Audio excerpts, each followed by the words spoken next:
بسم الله الرحمن الرحيم. நரகத்தில் உள்ளவன் அந்த வானவரை கூப்பிடுவான். இதெல்லாம் அல்லாஹ் குர்ஆன்ல சொல்லக்கூடிய சம்பவங்கள். யா மாலிகு, மாலிகே லீ யக்லி அலைனா ரப்புக, உம்முடைய இறைவன் நம்முடைய கதையை முடிச்சிரட்டும். அல்லாஹ்வை கூப்பிடு, அல்லாஹ் என்னுடைய கதையை முடிச்சிரட்டும், அழிச்சு என்ன அப்படி இல்லாம ஆக்கிரட்டும், என்னால தாங்க முடியல, எனக்கு மௌத்த கொடு அப்படின்னு என்ன செய்வான், வானவரை கூப்பிட்டு இவன் கேட்பான். அப்ப வானவர் என்ன சொல்லுவாரு, முடியாது, மௌத்தாயிரம் நினைக்கிறியா, அதெல்லாம் துனியாவில தான் உனக்கு மௌத்து. துனியாவில் எப்படி இருந்த நீ, அல்லாஹ்வை மறந்து இருந்த, குர்ஆனை மறந்து இருந்த, இங்க உனக்கு அதாபு தான். இன்னக்கும் மாக்கிசூன், இங்க நீ உயிரோட தாண்டா இருப்ப, உனக்கு மௌத்தே கிடையாது அப்படின்னு வானவர் சொல்லிடுவார். மனுஷன் புலம்புவான், அப்படி புலம்புவான், இப்படி புலம்புவான். அந்த புலம்பல் எல்லாம் குர்ஆன்ல இருக்குது. யௌம யன்துருல் மரஉ மா கத்தமத் யதா, தன்னுடைய கைகள் முற்படுத்தியதை மனிதன் அந்த நாளிலே பார்க்கும் போது அவன் சொல்வான், யாழைத்தனி குந்து துராபா, நான் மண்ணாக ஆகியிருக்க கூடாதா, இந்த உலகத்துல எத்தனை பேர் செத்து மண்ணோட மண்ணா மக்கி போனா, அந்த மாதிரி எனக்கு மௌத்து வந்து நான் மண்ணோட மண்ணாக மக்கி போக வேண்டாமா, எனக்கு மௌத்து வர வேண்டாமா என்று மனுஷன் என்ன செய்வான், அந்த வேதனையில மௌத்த கேட்பான். ஆனா அல்லாஹ் என்ன செஞ்சிருவான், உனக்கு மௌத்து கிடையாது. அந்த வாழ்க்கை எப்படிப்பட்ட வாழ்க்கை, ஃபலா யமூது ஃபீஹா வலா யஹ்யா.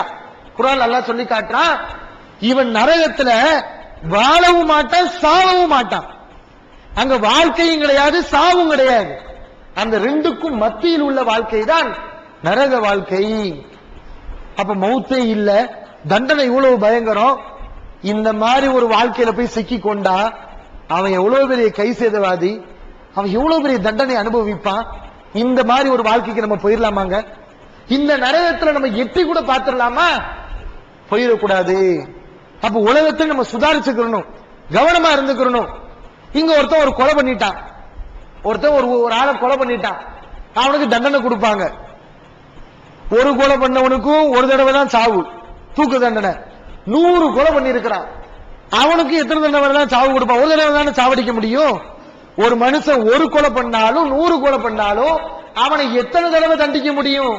ஒரு தடவை தான் தண்டிக்க முடியும். 1000 தடவை ஒருத்தன் திருடி இருக்கிறான், மாட்டிட்டான், அவனுக்கு இருக்கு 2 கை, அதிகபட்சமா போனா 2 கையை வெட்டலாம், அவ்வளவுதான். 1000 தடவை திருடி இருக்கிறான், 1000 பேர் வீட்டுல திருடி இருக்கிறான், 1000 தடவை அவன் கையை வெட்ட முடியுமா? உலகத்துல அப்படி முடியாது. ஆனா மறுமையில் அல்லாஹ் என்ன செய்வான் சொன்னா, 1000 தடவையும் கையை வெட்டுவான், 1000 தடவையும் அவனை சாவடிப்பான். அப்படிப்பட்ட ஒரு பயங்கரமான ஒரு சூழலை அல்லாஹ் நரகத்தில் ஏற்படுத்தி இருக்கிறான். அத நபி அவர்கள் சொல்லி காட்டுகிறார்கள். மறுமையில நபி ஸல்லல்லாஹு அலைஹி வஸல்லம் சில காட்சிகளை பார்க்கறாங்க, சில விஷயங்களை அல்லாஹ் உங்களுக்கு கற்றுக் கொடுக்கிறான். இந்த நரகம் எவ்வளவு பயங்கரமானது, அதெல்லாம் நபி அவர்கள் பார்த்து மக்களுக்கு சொல்லணுங்கிறதுக்காக அல்லாஹ் சில விஷயங்களை நபி அவர்களுக்கு சொல்லிக் கொடுக்கிறான். அதுல ஒண்ணு நபி ஸல்லல்லாஹு அலைஹி வஸல்லம் கனவுல பார்க்கறாங்க. ஒரு ஆளு வானவர் என்ன செய்யறாருன்னா, பெரிய பாறாங்கல்ல தூக்கி தலையில போடுறாரு. பெரிய பாறாங்கல்ல தூக்கி என்ன செய்யறாரு, தலையில போடுறாரு. தலை சுக்குநூறா செதறுது, தலை என்ன செய்யுது, சுக்குநூறா செதறுது. இப்ப வானவர் என்ன செய்யறாரு, மறுபடியும் கல்ல தூக்கிட்டு வந்து நிக்கிறாரு, செதறின தலை சரியாயிருது. திரும்பவும் கல்ல தூக்கி போடுறாரு, தலை செதறுது, திரும்பவும் கல்ல தூக்கி போடுறாரு. இப்படியே தொடர்ந்து வேதனை. இங்க ஒருத்தன் தலையில கல்ல தூக்கி போடுறோம், திரும்ப தலை சரியாகுமா? செதறினது அவ்வளவு, கதை முடிஞ்சிருச்சு. ஆனா மறுமையில கதை முடியாது, அதாபு தொடர்ந்து இருக்கும். தலை செதறுமா, திரும்ப சேரும், அல்ல சேர்த்துடுவான். வேதனையை அனுபவி, திரும்ப திரும்ப அனுபவி, உனக்கு கடுமையான வேதனை. இப்படி எல்லாம் தண்டிப்பான். அப்போ நபி ஸல்லல்லாஹு அலைஹி வஸல்லம் கேக்குறாங்க, இது யாரு, ஏன் இவனுக்கு இந்த மாதிரியான தண்டனை தரப்படுது, இவ்வளவு பயங்கரமான தண்டனையா? அப்போ வானவர் ஜிப்ரீல் அவங்க நபி அவர்களுக்கு பதில் சொல்றாங்க, இவன் யாரு தெரியுமா? இவன் குர்ஆனை படித்து குர்ஆனுடைய விஷயங்களை எல்லாம் தெரிஞ்சு கொண்டு அறிந்து கொண்டே குர்ஆனை உதறி தள்ளியவன். குர்ஆனுடைய விஷயங்கள்லாம் படிச்சுக்கிட்டு குர்ஆன்ல உள்ள மேற்றுகளை எல்லாம் விளங்கிக்கிட்டு அந்த குர்ஆன் படி வாழாதவன், அதை உதறி தள்ளியவன். ஒயனாமணி ஸலாத்தில் மக்தூபத்தி, கடமையான தொழுகையை தொழாமல் உறங்கியவன், இவனுக்கு தான் இந்த தண்டனை என்று ஜிப்ரீல் சொல்லி காட்டுகிறார். அப்ப எத்தனை பேர் இந்த தண்டனைக்கு நம்ம தகுதியா இருக்கிறோம் இந்த உலகத்திலேயே? கடமையான தொழுகையே சொல்லாம தூங்குறோமா? லோகருக்கு வரக்கூடிய கூட்டம், அசருக்கு வரக்கூடிய கூட்டம், மற்ற தொழுகைக்கு வரக்கூடிய கூட்டம், ஃபஜருக்கு வருதா? ஃபஜருக்கு பார்த்தா மோதினார் இமாமு, அது 2 பேர் 3 பேர், இவ்வளவுதான் கூட்டம். அப்ப மற்ற கூட்டம்லாம் எங்க? எல்லாம் கொரட்டை விட்டு தூங்குது. அப்ப இந்த மாதிரி ஆட்களுக்கு எல்லாம் என்ன செய்யறான்? தொழுகாம தூங்குனவங்களுக்கு தலையில பாறாங்கல்ல தூக்கி போடுறான், தலை செதறிக்கிட்டே இருக்கும். தாங்க முடியுமா இந்த மாதிரி ஒரு வேதனையே? பயங்கரமான வேதனை. அதே மாதிரி நரகத்துல அல்லாஹ் போட்டுறானா ஒரே நெருப்பா இருக்குமா? தோல் என்ன செய்யும்? கருகிரும். தோல் கருகிட்டா திரும்ப வேதனை உணரணும்ல. மனித உடம்புல வேதனையை உணரக்கூடிய பகுதி எது? இந்த தோல் தான். தோலுக்கு தான் அல்லாஹ் வேதனையை உணரக்கூடிய பகுதியாக வச்சிருக்கிறான். இந்த தோலை எடுத்துட்டோம்னு சொன்னா மனுஷன் செத்து போயிருவான், அவனுக்கு வேதனை இருக்காது. மறுமையில இவன் தொடர்ந்து வேதனை அனுபவிக்கணும். அதுக்கு அல்லாஹ் என்ன செய்யறான்? தோல் கருக கருக புதுசு புதுசா அல்லாஹ் தோலை கொடுத்துக்கிட்டே இருப்பானா, திரும்ப திரும்ப வேதனை அனுபவி அப்படிங்கிறதுக்காக. குர்ஆன் அல்லாஹ் சொல்லி காட்டுறான், குல்லமா நலிஜ ஜுலூதுஹும், அவர்களுடைய தோள்கள் கருகும் போதெல்லாம் பத்தல்லாஹும் ஜுலூதன் கைரஹா, அவர்களுக்கு புதிதாக நாம் தோலை புதுப்பித்துக் கொண்டே இருப்போம். புதுசு புதுசு அல்லாஹ் தோலை கொடுத்துக்கிட்டே இருப்பான். தோல் கருகும், திரும்ப புது தோல். இப்படி ஒரு அதாபு இருந்துச்சுன்னு சொன்னா அந்த அதாபு தாங்க முடியுமா? அது சாதாரண வேதனையா? இப்படி எல்லா பாவத்துக்கும் மௌத்தே கிடையாது. தற்கொலை பண்ணிட்டா ஒருத்தவன், அதோட அவன் செத்து போயிருவான். ஆனா அல்லாஹ் என்ன செய்வான்? தற்கொலையா பண்ண இங்க வா நரகத்துல. எங்க இருந்து செத்த நீ? மலையில இருந்து விழுந்தாலும் செத்த, இந்த மலையில இருந்து விழுந்து செத்துக்கிட்டே கடை. அப்படி என்ன செய்வான்? அல்லாஹ் மலையில புரிஞ்சு அவளை பிடிச்சி தள்ளி விடுவான். அவன் மலையில இருந்து உளுந்து உளுந்து உளுந்து திரும்ப திரும்ப அந்த வேதனை அனுபவிப்பான். மேல இருந்து கீழே விழுவான், உடம்பு செதறும், திரும்பவும் உடம்பு வந்துரும், மேல இருந்து பிடிச்சு தள்ளி விடுவான், திரும்ப உடம்பு செதறும், சரியாயிருவான். இப்படி தொடர்ந்து அவனுக்கு வேதனை. கத்தியால குத்தி தற்கொலை பண்ணியா, திரும்ப திரும்ப கத்தியால குத்திக்கிட்டே இருப்பான், அவன் சாக மாட்டான். அங்க வேதனை என்னது? கத்தியால குத்திக்கிட்டே தான் இருக்கிறது, மௌத்தே கிடையாது. விஷத்தை திண்டியா, இந்த விஷத்தை தின்னு. விஷத்தை திண்டதுக்கு பின்னாடி எப்படி துடிப்பான்? நல்லா துடிப்பான், ஆனா மௌத்து வராது. இந்த விஷத்தை தின்னு. இப்படி அல்லாஹ் சுப்ஹானஹு வ தஆலா மறுமையில தண்டனைகளை தொடர்ச்சியாக நீடித்ததாக வைத்திருக்கிறான் என்று சொன்னால் இதெல்லாம் நம்மளால தாங்க முடியுமா? இப்படிப்பட்ட ஒரு வாழ்க்கையை நம்ம அடைஞ்சிடலாமா? அப்ப தாங்க முடியாது. அப்ப அறிவாளி யாரு? இந்த உலகத்துல வாழும் போதே அல்லாஹ் சொல்லக்கூடிய இந்த நரகத்தை எல்லாம் பார்த்து பயந்து கவனமா இருக்கணும். அல்லாஹ் அந்த நரகத்தை எல்லாம் சொல்லிட்டு குறிப்பிடுகிறான், இந்த நரகத்தை அல்லாஹ் எதுக்கு சொல்லி காட்டுறான்? என்னுடைய அடியார்களே, அல்லாஹ்வாகிய நான் இந்த நரகத்தை எதற்கு நான் உங்களுக்கு சொல்லி காட்டுகிறேன்? இந்த நரகத்தின் மூலம் என்னுடைய அடியார்களாகிய உங்களை நான் அச்சுறுத்த நினைக்கிறேன், பயமுறுத்த நினைக்கிறேன். இந்த பயம், இந்த அச்சம் உங்களை நல்லவர்களாக இந்த உலகத்திலே வாழ வைக்க வேண்டும். யா இபாதி, என்னுடைய அடியார்களே, பத்தகூனி, எனக்கு அஞ்சிக் கொள்ளுங்கள் என்று திருமறை குர்ஆன்ல சொல்லி காட்டுறான். இந்த நரகத்தெல்லாம் அல்லாஹ் எடுத்து சொல்றது எதுக்கு? அல்லாஹ்வுடைய அச்சம் வரணும், தப்பு தவறுகளை செய்யும் போது நரகத்துடைய பயம் வரணும் என்பதற்காக அல்லாஹ் இதை குறிப்பிடுகிறான். அப்ப இதுவெல்லாம் பாத்தீங்கன்னா ஒரு வகையான வேதனை, இதெல்லாம் ஒரு வகையான தண்டனை, உறுப்புகளுக்கு அல்லாஹ் தரக்கூடிய தண்டனை. இது மட்டும் கிடையாது, இன்னொரு வகையான தண்டனை இருக்குது. அங்க உறுப்புகளுக்கு வேலை இல்லை, கத்தியின்றி ரத்தமின்றி அந்த வேதனை, அது இதை விட பயங்கரமான வேதனை. நம்ம திருக்குறள்ல கூட கேள்விப்பட்டிருப்போம். என்ன சொல்லுவாங்க? தீயினால் சுட்டபின் உள்ளாரும் ஆறாதே, நாவினால் சுட்டவடு அப்படின்னு ஒரு குறள் நம்ம கேள்விப்பட்டிருப்போம். அப்படி அர்த்தம் என்ன? ஒரு மனுஷனை நெருப்பால சுட்டுட்டோம்னா அந்த நெருப்பு புண்ணு கூட ஆறிடும். ஆனால் ஒரு மனுஷனை சொல்லால சுட்டா, கடுஞ்சொற்களால் அவனை ஏசினால், அந்த கெட்ட வார்த்தை, அந்த கடுஞ்சொல் அவனை நெருப்பை விட பயங்கரமா தாக்கும் என்று ஒரு குறள் நம்ம கேள்விப்பட்டிருப்போம். உண்மையும் அதுதான். ஒரு மனுஷனை பயங்கரமா மனசளவுல அட்டாக் பண்ணிட்டேன்னு சொன்னா அவன் பைத்தியமா கூட மாறிடுவான். நிறைய துன்பங்கள் சுத்தி முத்தி எல்லா பேருடைய வேதனையும் எல்லா பேருடைய எரிச்சலும் தான் மேல விழுந்துச்சுன்னு சொன்னா அவன் சைக்கோவா பைத்தியமா கூட ஆயிருவான் மனுஷன். நரகத்துல அல்லாஹ் என்ன செய்யறானா, உறுப்புகளுக்கு இந்த மாதிரி தண்டனை வைக்கிற மாதிரி அவனுடைய மனசுக்கும் அல்லாஹ் நிறைய தண்டனைகளை வைக்கிறான். எல்லா பேருடைய விருப்பம் கிடைக்கும் நரகத்துல. இந்த உலகத்துல ஒரு மனுஷன் இருக்கிறான், காசு பணம் எல்லா இன்பமும் அவனுக்கு கிடைக்குது, எல்லா சோகங்களும் கிடைக்குது. ஆனா வீட்டுல என்ன செய்யறாரு, பாப்பா திட்டுறாரு. அற்புதமான சாப்பாடு சாப்பிடும் போது பாப்பா என்ன செய்ய தண்ட சொருங்கிறார். அந்த சாப்பாடை தின்ன முடியுமா? என்னதான் அழகா சாப்பாடை வச்சாலும் திங்கும் போது வாப்பா கரிச்சு கொட்டினாருன்னா, அவர் திட்டினாருன்னா அந்த சாப்பாடை திங்க முடியுமா? இப்படி தாய் தந்தையினர்கள், வெளியில வந்தா நண்பர்கள், ஊர்ல உள்ளவங்க எல்லா பேரும் நம்ம மேல எரிஞ்சு எரிஞ்சு விழுந்தான்னு சொன்னா, இந்த உலகத்துல நமக்கு எது கிடைச்சாலும் அது நமக்கு கஷ்டமாயிடும், அது துன்பமாயிடும், உலகமே நமக்கு இருட்டாயிடும், வெறுப்பிற்குரியதாக மாறிவிடும். மறுமையில நரகவாசிகளுக்கு இந்த மாதிரியான தண்டனையும் உண்டு. எல்லா பேருடைய எரிச்சலையும் வாங்கிடுவான், எல்லா பேருடைய திட்டுதலையும் வாங்கிடுவான் நரகவாசி. அங்க ஆறுதலா எவனாவது ஒருத்தவன் கவலைப்படாத, நரகத்துல வந்து சேர்ந்துட்டோம், எல்லா பேரும் ஒன்னா இருப்போம், ஒரு ஆளுக்கு ஒரு ஆள் ஆறுதலா இருந்துக்கிறோம் அப்படின்னு எவனா கூட உள்ளவனா சொல்லுவானா? எவனும் வாயை திறக்க மாட்டான். அங்க ஆறுதல்ங்கிற பேச்சுக்கே இடம் இல்லை. அல்லாஹ்வுடைய கோபம் கிடைக்கும். அல்லாஹ் சொல்லிருவான், இக்ஸௌ ஃபீஹா வலா துகல்லிமூன், நரகத்துல கடந்து நாசமாகு, என்ற பேசாத, வாயை திறக்காத அப்படின்னு நரகவாசியை பார்த்து சொல்லிடுவான். அல்லாஹ்வுடைய கோபம் கிடைச்சிரும். வானவர்கள், அந்த வானவர்களை அல்லாஹ் எப்படி நிப்பாட்டி வச்சிருப்பான் நரகத்துக்கு? அலைஹா மலாயிகத்துன் ரிலாலும் ஷிதாத். திருமறை குர்ஆன்ல அல்லாஹ் சொல்லி காட்டுறான். நரகத்துக்கு அல்லாஹ் யாரை நிப்பாட்டி வைப்பான் தெரியுமா? பார்ப்பதற்கு பயங்கரமான கொடிய தோற்றம் உள்ள கடுமையான வானவர்களை நரகத்து பாதுகாவலர்களாக நம்ம ஏற்படுத்தி இருக்கிறோம். பார்க்கிறதுக்கே பயங்கரமா இருக்கும், கொடூரமா இருக்கும். அவங்கள பார்த்து பார்த்து பயந்தே இவன் சாகுவான். அந்த வானவர்கிட்ட கெஞ்சுவானா, அந்த வானவர் என்ன செய்வாரு? இவளை திட்டுவாரு, இவன் மேல வெறுப்பை பொழிவார். மூமின்கள் பக்கத்துலதான் மூமின் எல்லாம் காட்டுவான், வைத்தறிச்சலை கொடுப்பான். நரகவாசிகள் எல்லாரும் என்ன செய்வான்? சொர்க்கவாசியை பார்ப்பான். சொர்க்கவாசிகள் ஒளிகளோடு சந்தோஷமாக இன்பங்களை அனுபவித்துக் கொண்டிருப்பாங்களா, அதெல்லாம் இவனை பார்க்க வைப்பான். பார்க்க வச்சு இவன் புலம்புவான், கொஞ்சோடு எங்களுக்கு தண்ணி கொடுங்களே, நீங்க வச்சிருக்கீங்களே ஒளி, இருட்டுல நாங்க கண்ணு தெரியாம இருக்கிறோம், அந்த ஒளியை கொடுங்க. இப்படி என்ன செய்வான்? கேட்பான். சொல்ற மூமின்கள் என்ன செய்வாங்க?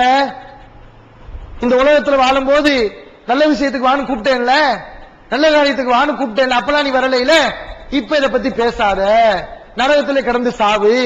மூமின்களும் சொல்லிடுவாங்க. மூமின்களுடைய வெறுப்பும் கிடைக்குமா? கூட உள்பான நரகவாசி, அவனுடைய வெறுப்பும் கிடைக்கும். அவனும் சும்மா இருக்க மாட்டான். அல்லாஹ் திருமறை குர்ஆன்ல சொல்லி காட்டுறான், நரகத்தில் உள்ளவர்கள் ஒருவர் இன்னொருவரை சபித்துக் கொண்டே இருப்பார்கள். பக்கத்தில் உள்ள என்ன செய்வான்? இவனை திட்டுவான், இவன் அவனை திட்டுவான். இந்த மாதிரி ஒரே திட்டுதலாக சண்டை காணாதான் என்ன செய்யும்? நரகம் கிடக்கும். அங்கேயும் ஆறுதலான வார்த்தைகளை பார்க்க முடியாது. ஷைத்தான் இருக்கிறானே எல்லாத்துக்கும் மேல, இவன் நரகத்துக்கு வந்ததுக்கு காரணம் என்ன? இவனை நரகத்துக்கு கூட்டி வந்தது யாரு? ஷைத்தான் தானே கூட்டிட்டு வந்தான். அந்த ஷைத்தான் அங்க சொல்லுவானா, அல்லாஹ் திருமறை குர்ஆன்ல சொல்லி காட்டுறான், கால ஷைத்தானும் லம்மா குதியல் அம்ரு, எல்லாம் பினிஷ் ஆன பிறகு, முடிவு சொல்லப்பட்ட பிறகு ஷைத்தான் சொல்லுவான், இன்னல்லாஹ வாதக்கும் வாதல் ஹக்கி. எல்லாரும் ஷைத்தான் முன்னாடி போய் நிப்பாங்க. நீ தானடா, நீ சொன்னதை கேட்டுதானடா வந்தோம், நீ சொன்னதை செஞ்சோம், நீ இதை செஞ்சா சொர்க்கத்துக்கு போவ, மறுமையில் அப்படி இருப்ப இப்படி இருப்ப சொன்னியடா, அதை செஞ்சு இங்க நரகத்துல வந்து தள்ளிட்டாங்களடா அப்படி என்ன செய்வான்? ஷைத்தானை பார்த்து கேட்பான். அப்ப ஷைத்தான் சொல்லுவானா, டேய் அல்லாஹ் உனக்கு வாக்குறுதி கொடுத்தான், நானும் உனக்கு வாக்குறுதி கொடுத்தேன், ஏன்டா என்ன நம்புனேன்னு கேட்பானா? அல்லாஹ் உனக்கு வாக்குறுதி கொடுத்தான்ல, அவன் சொன்ன பேச்ச கேட்க வேண்டியதுதானே? ஏன் என்னைய நம்புன? என்னைய நம்புன இல்ல, நான் உன்னை கையை பிடிச்சு இழுத்துட்டு போனேனா? சினிமா தியேட்டருக்கு வா அப்படின்னு உன் கையை பிடிச்சு இழுத்துட்டு போனேனா? சாராய கடைக்கு உன் கையை பிடிச்சு இழுத்துட்டு போனேனா? விபச்சாரத்துக்கு உன்னை கையை பிடிச்சு இழுத்துட்டு போனேனா? என்ன செஞ்சேனா? தாவத்துக்கும் வாடான்னு உன்னை கூப்பிட்ட, நீ வந்த. எதுக்கு வந்த? நீ வராம போயிருக்கணும்ல, நீ வந்த இல்ல. பல தலுமூனி வலூமு அன்பசுகம், என்ன நீ திட்டாத, உன்னையே திட்டிக்கோ அப்படின்னு சொல்லி என்ன செய்வான்? ஷைத்தாங்க கையை வச்சிருவான். இப்படி ஷைத்தானுடைய வெறுப்பும் கிடைக்கும், வானவருடைய வெறுப்பும் கிடைக்கும், எல்லாருடைய வெறுப்பும் கிடைக்கும். அந்த நரகத்துக்கு எல்லாம் என்ன செஞ்சிருவான்? அந்த அது அப்படி எண்ணத்தை போட்டாலும் அடங்காது நரகத்துக்கு. அந்த மாதிரி அவ்வளவு கோபத்தை நரகவாசிகள் மேல நரகம் காட்டும். அல்லாஹ் நரகத்துல நரகவாசிகளை போட்டுக்கிட்டே இருப்பானா? யௌம நகூலு லி ஜஹன்னம, திருமறை குர்ஆன் சொல்லி காட்டுது. அந்த நாளில் நரகத்திடம் நாம் கேட்போம், ஹலிம் தலதி, உனக்கு வயிறு நிம்பிடுச்சா, போதுமா, உனக்கு சரக்கு போதுமா அப்படின்னு நல்லா கேட்பான். எவ்வளவு ஆட்களை போட்டிருக்கான் அல்லாஹ். நரகவாசிகள் தான் அதிகம். நபி அவர்கள் சொல்லி காட்டுறாங்க, மறுமையில சொர்க்கவாசி எப்படி இருப்பான் தெரியுமா? ஒரு கருப்பு முடி கொண்ட ஆட்டில் வெள்ளை முடி எவ்வளவு இருக்கும்? ஒன்னே ஒண்ணு இருக்கும்ல, மிச்சதெல்லாம் கருப்பு முடி. இந்த வெள்ளை முடிதான் சொர்க்கவாசி. அவ்வளவு கருப்பு முடியும் நரகவாசி. நரகத்துல உள்ளவன் எவ்வளவு பேர் இருப்பான்? அந்த அளவுக்கு நிறைய இருப்பான். அவ்வளவு பேர் எவ்வளவு பெரிய தோற்றத்தை கொண்டு இருப்பான்? பயங்கரமான, அவன் பல்லை உகது மலை அளவுக்கு இருக்குன்னு சொன்னா அவன் மண்டை உடம்பு எல்லாம் எவ்வளவு பெருசா இருக்கும். இவ்வளவு பயங்கரமான தோற்றத்தை கொண்ட இந்த மனிதர்களை, அதிகமான எண்ணிக்கை கொண்ட மனிதர்களை நரகத்துல அல்லாஹ் போட்டதுக்கு பின்னாடி கேட்பான், இவ்வளவு பேரை உனக்கு போட்டாச்சு, சரக்கு நிறைய போட்டாச்சு, உனக்கு போதுமா அப்படின்னு கேட்பான் அல்லாஹ். அந்த நரகம் கேட்கும், ஹல்மி மசீத், இன்னும் இருக்குதா? நரகம் கேட்கும். குர்ஆன்ல அல்லாஹ் சொல்லி காட்டுறான். அது அடங்கவே அடங்காது. நம்மளை அழிச்சு சாகடிக்க பயங்கரமான வெறியில் உள்ளதா இருக்கும் அந்த நரகம். கடைசியில் அல்லாஹ் என்ன செய்வான்? தன்னுடைய பாதத்தை வைப்பான். அந்த நரகம் போதும் போதும் என்று அப்பதான் என்ன செய்யாது? திருப்தி போடும். அவ்வளவு வெறி உள்ளதா இருக்கும். நரகவாசி என்ன செய்வாங்க? நரகத்தை தூரத்துல இருந்து பார்ப்பாங்க. நரகத்துக்குள்ள வரமாட்டான். நரகத்துக்கு அவனை இழுத்து வரப்படும். நரகம் தூரத்துல இருக்குமா? இந்த நரகம் இவனை பார்த்தவுடன் பயங்கரமான ஒரு சத்தத்தை வெளிப்படுத்தும், பயங்கரமான இரைச்சலை வெளிப்படுத்தும். அந்த சத்தத்திலையும் ஆள் என்ன செய்வான்? அப்செட் ஆயிருவான். பயங்கரமான ஒரு நரகமா இருக்குதே அப்படின்னு சொல்லிட்டு, ஒரு நம்ம புலி பக்கத்துல போறோம், புலி பயங்கரமா கத்துதுன்னு வைங்களேன், சிங்கம் கர்ஜிக்குது, எவ்வளவு பயம் வரும், அடிவயிறே கலக்க ஆரம்பிச்சிடும். அந்த மாதிரி நரகவாசிகளை பார்த்தவுடன் நரகம் பயங்கரமான சத்தலையும் இரைச்சலையும் அது வெளிப்படுத்தும். வெடிக்க தக்காது தமையதும் ரயில், நரகவாசிகள் மீது உள்ள கோபத்தால் அது வெடித்து சிதற ஆரம்பிக்கும் என்றெல்லாம் அல்லாஹ் திருமறை குர்ஆன்ல சொல்லி காட்டுறான். அப்ப நரகத்துடைய வெறுப்பு, வானவருடைய வெறுப்பு, மூமின்களுடைய வெறுப்பு, அல்லாஹ்வுடைய வெறுப்பு, கூட உள்ள கூட்டாளியுடைய வெறுப்பு, சைத்தானுடைய வெறுப்பு, எல்லா வெறுப்பு மொத்தமா வந்து உழுவும் சொன்னா, அப்ப இது ஒரு பயங்கரமான வேதனை. அப்ப இந்த மாதிரி ஒரு நரக வாழ்க்கைக்கு நாம் ஆளாகிவிடக் கூடாது. அதற்கு இந்த உலகத்தில் நாம் எதற்கு படைக்கப்பட்டோம் என்ற நோக்கத்தை புரிந்து வாழ்ந்தோம் என்று சொன்னால் கண்டிப்பாக இந்த நரகத்திலிருந்து நாம் மறுமையில் தப்பிக்க முடியும். அல்ஹம்துலில்லாஹி ரப்பில் ஆலமீன். அஸ்ஸலாமு அலைக்கும். இன்னல் ஹம்தலில்லாஹ். எல்லாம் வல்ல அல்லாஹ்வின் நல்லடியார்களே, இந்த உலகத்தில் அல்லாஹ்வுக்கு சுப்ஹானஹு வ தஆலா பல வகையான உயிரினங்களை படைத்திருக்கிறான்.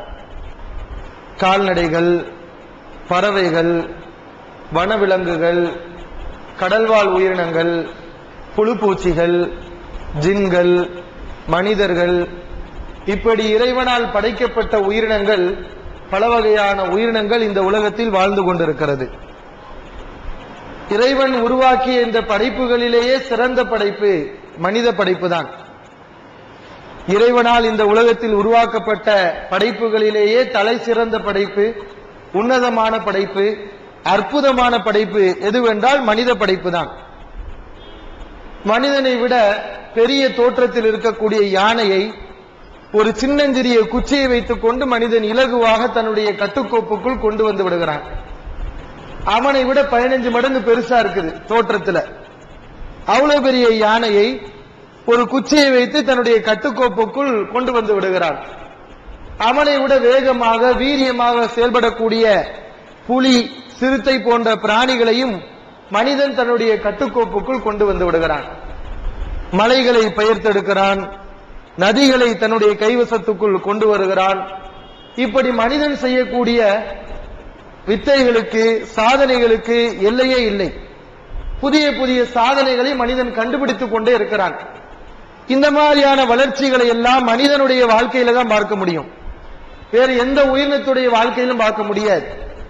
ஒரு 1000 வருஷத்துக்கு முன்னாடி ஒரு ஆடு மாடு எப்படி வாழ்ந்துச்சோ அதே மாதிரிதான் இன்னைக்கு வாழ்ந்து கொண்டிருக்கிறது. அன்னைக்கு அது என்னத்தை சாப்பிட்டுச்சோ அதே தான் இன்னைக்கும் சாப்பிடுது. அதனுடைய வாழ்க்கையில எந்த முன்னேற்றத்தையும் பார்க்க முடியல. ஆனால் மனிதனுடைய வாழ்க்கை அப்படியா? 1000 வருஷத்துக்கு முன்னாடி அவன் எப்படி வாழ்ந்தானோ அது மாதிரி இல்ல, அதை விட வளர்ச்சி பாதையை நோக்கி மனிதன் சென்று கொண்டிருக்கிறான். எல்லாவற்றுக்கும் காரணம் என்னன்னு சொன்னா, மற்ற உயிரினங்களுக்கு வழங்காத 6வது அறிவான பகுத்தறிவை அல்லாஹ் மனிதனுக்கு வழங்கி இருக்கிறான். அந்த பகுத்தறிவு தான் இவ்வளவு வேலைகளையும் அவனை செய்ய வைக்குது. வளர்ச்சி பாதையை நோக்கி கொண்டு செல்கிறது, புதிய புதிய சாதனங்களை கண்டுபிடிக்கிறான். எல்லா உயிரினங்களையும் எப்படி கட்டுக்கோப்புள் கொண்டு வரலாம் என்று நினைக்கிறான். இவ்வளவுக்கு காரணம் மனிதனிடத்தில் இருக்கக்கூடிய பகுத்தறிவு தான். இந்த 6வது பகுத்தறிவை அல்லாஹ் கொடுத்து மனிதனை சிறப்பித்திருக்கிறான். இதற்கு என்ன காரணம்? மனுஷன் அல்லாஹ் படைத்திருக்கிறான்ல, இவ்வளவு அற்புதமான உயரிய படைப்பாக அல்லாஹ் படைத்திருக்கிறானே, எதற்காக மனிதனை அல்லாஹ் பூமியில் படைத்தான்? என்ன காரணம்? உலகத்தில் 2 வகையான மனிதர்கள் வாழ்கிறார்கள். ஒட்டுமொத்த மனிதர்களையும் கடவுள் நம்பிக்கையை பொறுத்து 2 வகைகளாக பிரிக்கலாம். ஒரு சாரார் கடவுளை நம்பக்கூடியவர்கள், இறைவன் ஒருவன் இருக்கிறான், அவன் தான் மனிதர்கள் எல்லாத்தையும் படைச்சான், இந்த உலகம் எல்லாத்தையும் அவன் தான் படைச்சான். இப்படி கடவுள் நம்பிக்கை உள்ளவர்கள் ஒரு சாரார், இவங்க தான் அதிகமா இருக்கிறாங்க. இன்னொரு சாரார் கடவுளே கிடையாது, இறைவன்கிறதே கிடையாது என்று இறைவனை மறுக்கக்கூடியவர் இன்னொரு சாரார். இவங்க குறைவா இருக்கிறாங்க. இவங்களை மனித இனத்திலே சேர்க்க வேண்டியதில்லை. ஏனென்றால் அவங்க கருத்துப்படி அவங்கள யாரு? குரங்குகள். அப்படித்தானே அவங்க சொல்லிக்கிறாங்க. எங்கிருந்தப்பா நீ வந்த? நான் குரங்குல இருந்து வந்தேன். உன்னுடைய பாட்டனார் யாரு? முப்பாட்டனார் யாரு? உன்னுடைய ஆதி வழி என்ன அப்படின்னு கேட்டா குரங்குன்னு தான் சொல்லுவாங்க. அப்ப அவங்க கருத்துப்படி அவங்க மனிதர்கள் கிடையாது, அவர்கள் குரங்கு இனத்தில் சேர்க்கப்பட வேண்டியவர்கள். கடவுளை நம்புகிறார்கள், இறைவன் தான் மனித குலத்தை படைத்தான் என்று நம்பக்கூடிய மக்கள் பல வகையான மதத்தை கடைபிடிக்கக்கூடியவர்களாக இருக்கிறார்கள். இந்துக்கள் இருக்கிறார்கள், கிறிஸ்தவர்கள் இருக்கிறார்கள், இஸ்லாமியர்களாகிய நாமும் கடவுள் நம்பிக்கை உள்ளவர்களாக வாழ்ந்து கொண்டிருக்கிறோம். முஸ்லிம்களை தவிர்த்து கடவுளை நம்பக்கூடிய மக்களிடம் கடவுள் தான் நம்மளை படைத்தார்னு சொல்றியப்பா, அந்த கடவுள் நம்மை எதற்காக படைத்தார்? இந்த பூமியில் மனித இனம் எதற்காக உருவாக்கப்பட்டிருக்கிறது என்ற கேள்வியை கேட்டால் முஸ்லிம்களாகிய நாம இலகுவா பதில் சொல்லிடுவோம். ஆனா மற்ற மதத்தவர்களால் இதற்கு பதிலை சொல்ல முடியாது. இந்த கேள்வியை கேட்டா யோசிப்பாங்க, ஆமா கடவுள் படைச்சாரு, எதுக்கு படைச்சாரு, பேபன் முழிப்பான். அவன் அதுக்குரிய பதில் இருக்காது. ஆனா அதற்குரிய பதிலை அல்லாஹ் நமக்கு சொல்லி தருகிறான். இந்த மாதிரியான மக்களை பார்த்து தான் அல்லாஹ் திருமறை குர்ஆன்ல கேட்கிறான், தான் எதற்கு படைக்கப்பட்டோம், என்ன நோக்கத்திற்காக இந்த உலகத்தில் உருவாக்கப்பட்டோம், இந்த அடிப்படை நோக்கத்தையே புரிந்து கொள்ளாமல் மனிதன் வாழ்கிறான் என்று சொன்னால் இவனை பார்த்து அல்லாஹ் திருமறை குர்ஆனிலே கேட்கிறான், அம் ஹசிபுத்தும் அன்னமா ஹலக்னாகும் அபஸா, உங்களை வீணாக விளையாட்டாக படைத்திருக்கிறோம் என்று நீங்கள் நினைக்கிறீர்களா? சும்மா படைச்சு விட்டுருக்கோமா உங்க உலகத்துல? எந்த நோக்கமும் இல்லாம, எந்த குறிக்கோளும் இல்லாம, எந்த இலக்கும் இல்லாமல் வெறுமனே இந்த உலகத்துல ஒரு விளையாட்டா நம்ம சும்மா பொழுதுபோக்கா படைச்சு விட்டுருக்கிறோமா? இப்படித்தான் நீங்கள் படைக்கப்பட்டிருக்கிறீர்களா? தான் படைக்கப்பட்ட நோக்கத்தை புரியாமல் எதற்கு படைக்கப்பட்டிருக்கிறோம் என்பதை அறியாமல் வாழ்கிறார்களே, அந்த மக்களை பார்த்து அல்லாஹ் கேட்கிறான், நீங்க சும்மா படைக்கப்பட்டிருக்கிறீங்களா, ஏன் இப்படி வாழ்கிறீர்கள் என்று கேட்கிறான்.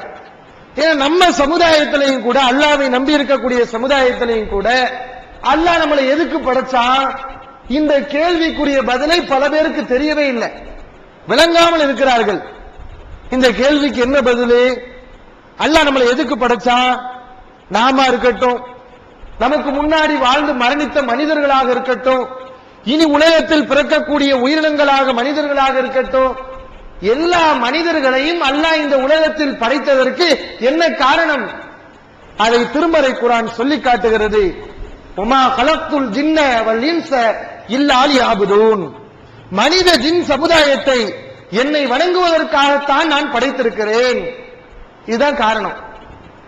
அல்லாஹ்வை வணங்க வேண்டும், அல்லாஹ்விற்கு கீழ்ப்படிய வேண்டும், இந்த நோக்கத்திற்காகத்தான் மனிதர்களையும் ஜின்களையும் நான் படைத்திருக்கிறேன். இது அல்லாமல் வேறு எந்த நோக்கமும் இல்லை என்று அல்லாஹ் சொல்லி காட்டுகிறான். அல்லாஹ்வை வணங்குறது தான் எல்லா மனிதர்களையும் அல்லாஹ் படைத்திருக்கிறான். அப்ப அல்லாஹ் வணங்குறதுனா என்ன? இந்த உலகத்துல ஒரு மனுஷன் 60 வருஷம் வாழ்றான், 50 வருஷம் வாழ்றான். இவன் வாழக்கூடிய இந்த காலகட்டத்தில் முழுக்க முழுக்க தொழுது கொண்டே இருக்கணுமா?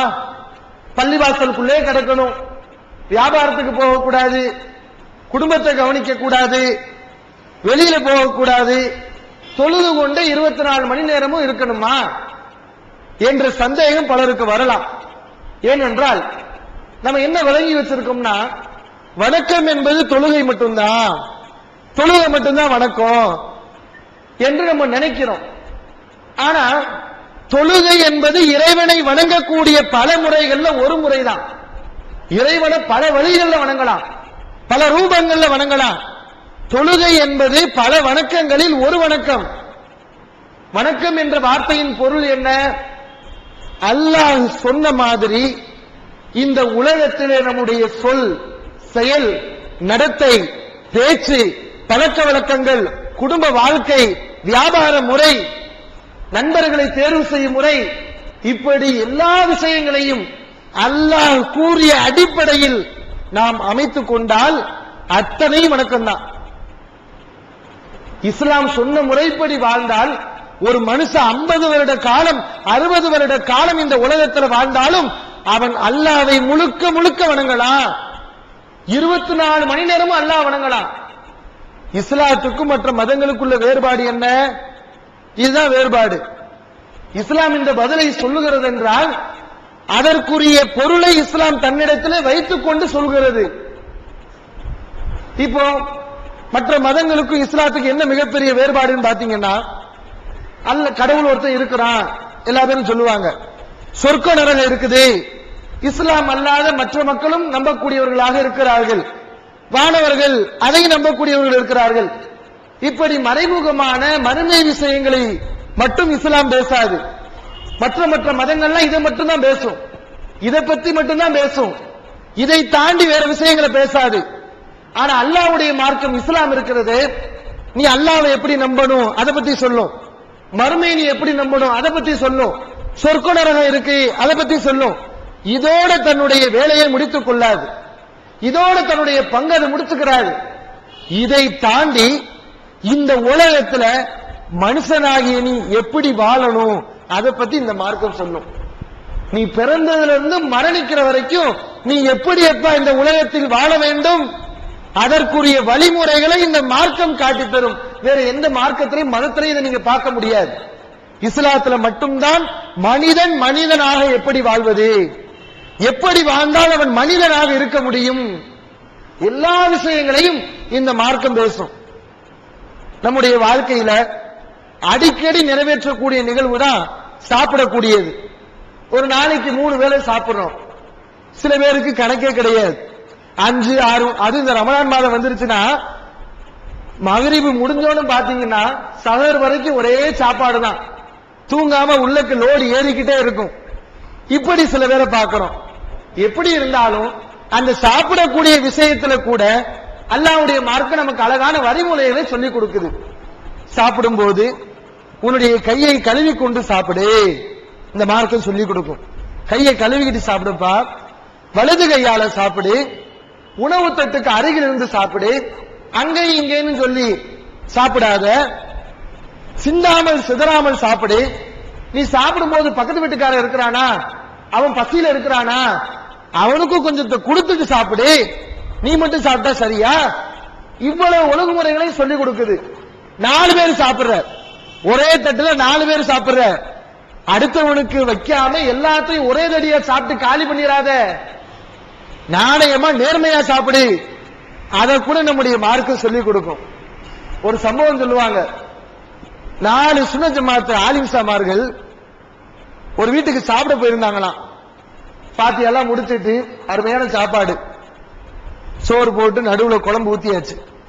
ஒரு அஜர்த் என்ன செஞ்சாரு, சொர்க்கத்துல பாலாறு ஓடுன்னு சொல்லிட்டு அவர் ஒரு கோடை போட்டார். இன்னொரு அஜர்த்தை பார்த்தார், சொர்க்கத்துல பாலாறு மட்டுமா ஓடுது, தேனாரும் தான் ஓடுது, அது இங்கிட்டு தான் ஓடுன்னு சொல்லிட்டு அவர் ஒரு கோடை போட்டார். எல்லாம் அந்த பக்கம் பிரிஞ்சிருச்சா. இன்னொருத்தர் பார்த்தாரு, சொர்க்கத்துல மது ஆறு ஒண்ணு இருக்கு தெரியுமா, அவர் ஒரு பக்கம் பிரிச்சுக்கிட்டாரு. 4வது அஜர்த்தை பார்த்தாரு, எல்லா பேரும் பிரிச்சுக்கிட்டாங்க, கள்ள பயலுக நம்மளை இந்த மாதிரி ஆக்கிட்டாங்களே இருங்கன்னு சொல்லிட்டு அவர் யோசிச்சாரு. அல்லாஹ் சொல்றான், மறுமை நாள் வரும்போது இந்த பூமியை ஒரே தடியா குளிக்கிறோம்னு சொல்றான் அப்படின்னு மொத்தத்திலே குளிக்கி விட்டாரு. இந்த மாதிரி நம்ம பார்க்கிறோம். சாப்பிடக்கூடிய விஷயத்துல கூட நேர்மையா சாப்பிடு, இப்படி அல்லாஹ்வுடைய மார்க்கம் நமக்கு சொல்லி கொடுக்குது. சாப்பிடுறதுக்கு முன்னாடி அந்த உணவை கொடுத்தாங்க ரப்புல் ஆலமீன், அவனுடைய பெயரை கூறிவிட்டு சாப்பிடு, பிஸ்மில்லா என்று சொல்லிவிட்டு சாப்பிடு.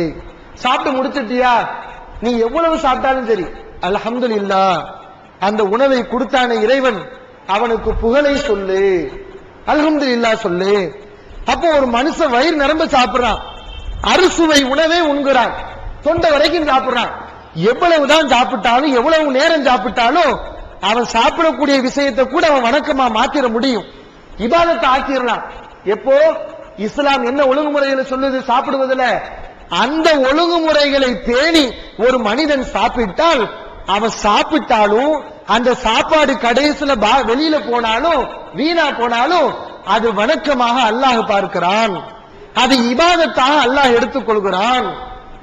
இதே மாதிரி எல்லா விஷயங்களும் மலஞ்சலம் கழிக்கிறோம், அல்லாஹ்வுடைய மார்க்கம் அதுல கூட நமக்கு நல்ல வழிமுறைகளை சொல்லிக் கொடுக்குது. மலஞ்சலம் கழிப்பதுல கூட இன்றைக்கு நவீன காலம் வளர்ந்திருக்குன்னு சொல்றான், அறிவு பெருகி இருக்கு, நாகரிகம்லாம் வளர்ந்துருச்சு என்று சொல்லிக் கொள்கிறான். ஆனா எப்படி மலஞ்சலம் கழிக்கிறான்? நின்றுதான் மலஞ்சலம் கழிக்கிறான். தண்ணீர் இருக்கிறது, ஆனாலும் அந்த தண்ணீரை அவன் பயன்படுத்துறது இல்ல.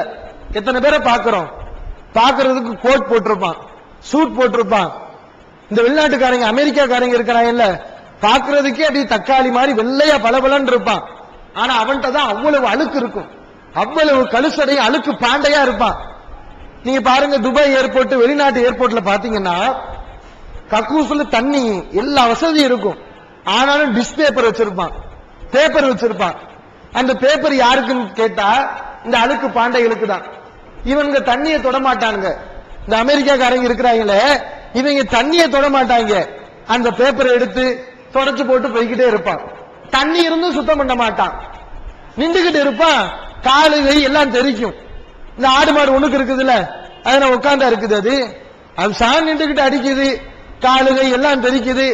அந்த மாதிரி இவன் சிறுநீர் கழிப்பான். இவனுடைய ஆடைகள்ல கால்கள்ல உறுப்புகள்ல எல்லாவற்றிலும் அந்த சிறுநீர் படக்கூடிய நிலை தெரியும், ஆனால் அந்த மாதிரி தான் இருப்பான். அல்லாஹ்வுடைய மார்க்கம் என்ன சொல்லுது? நீ சிறுநீர் மலஞ்சலம் கழிக்க போறியா, இயற்கை தேவை நிறைவேற்ற போகிறியா, தண்ணீரை வச்சு சுத்தம் பண்ணு.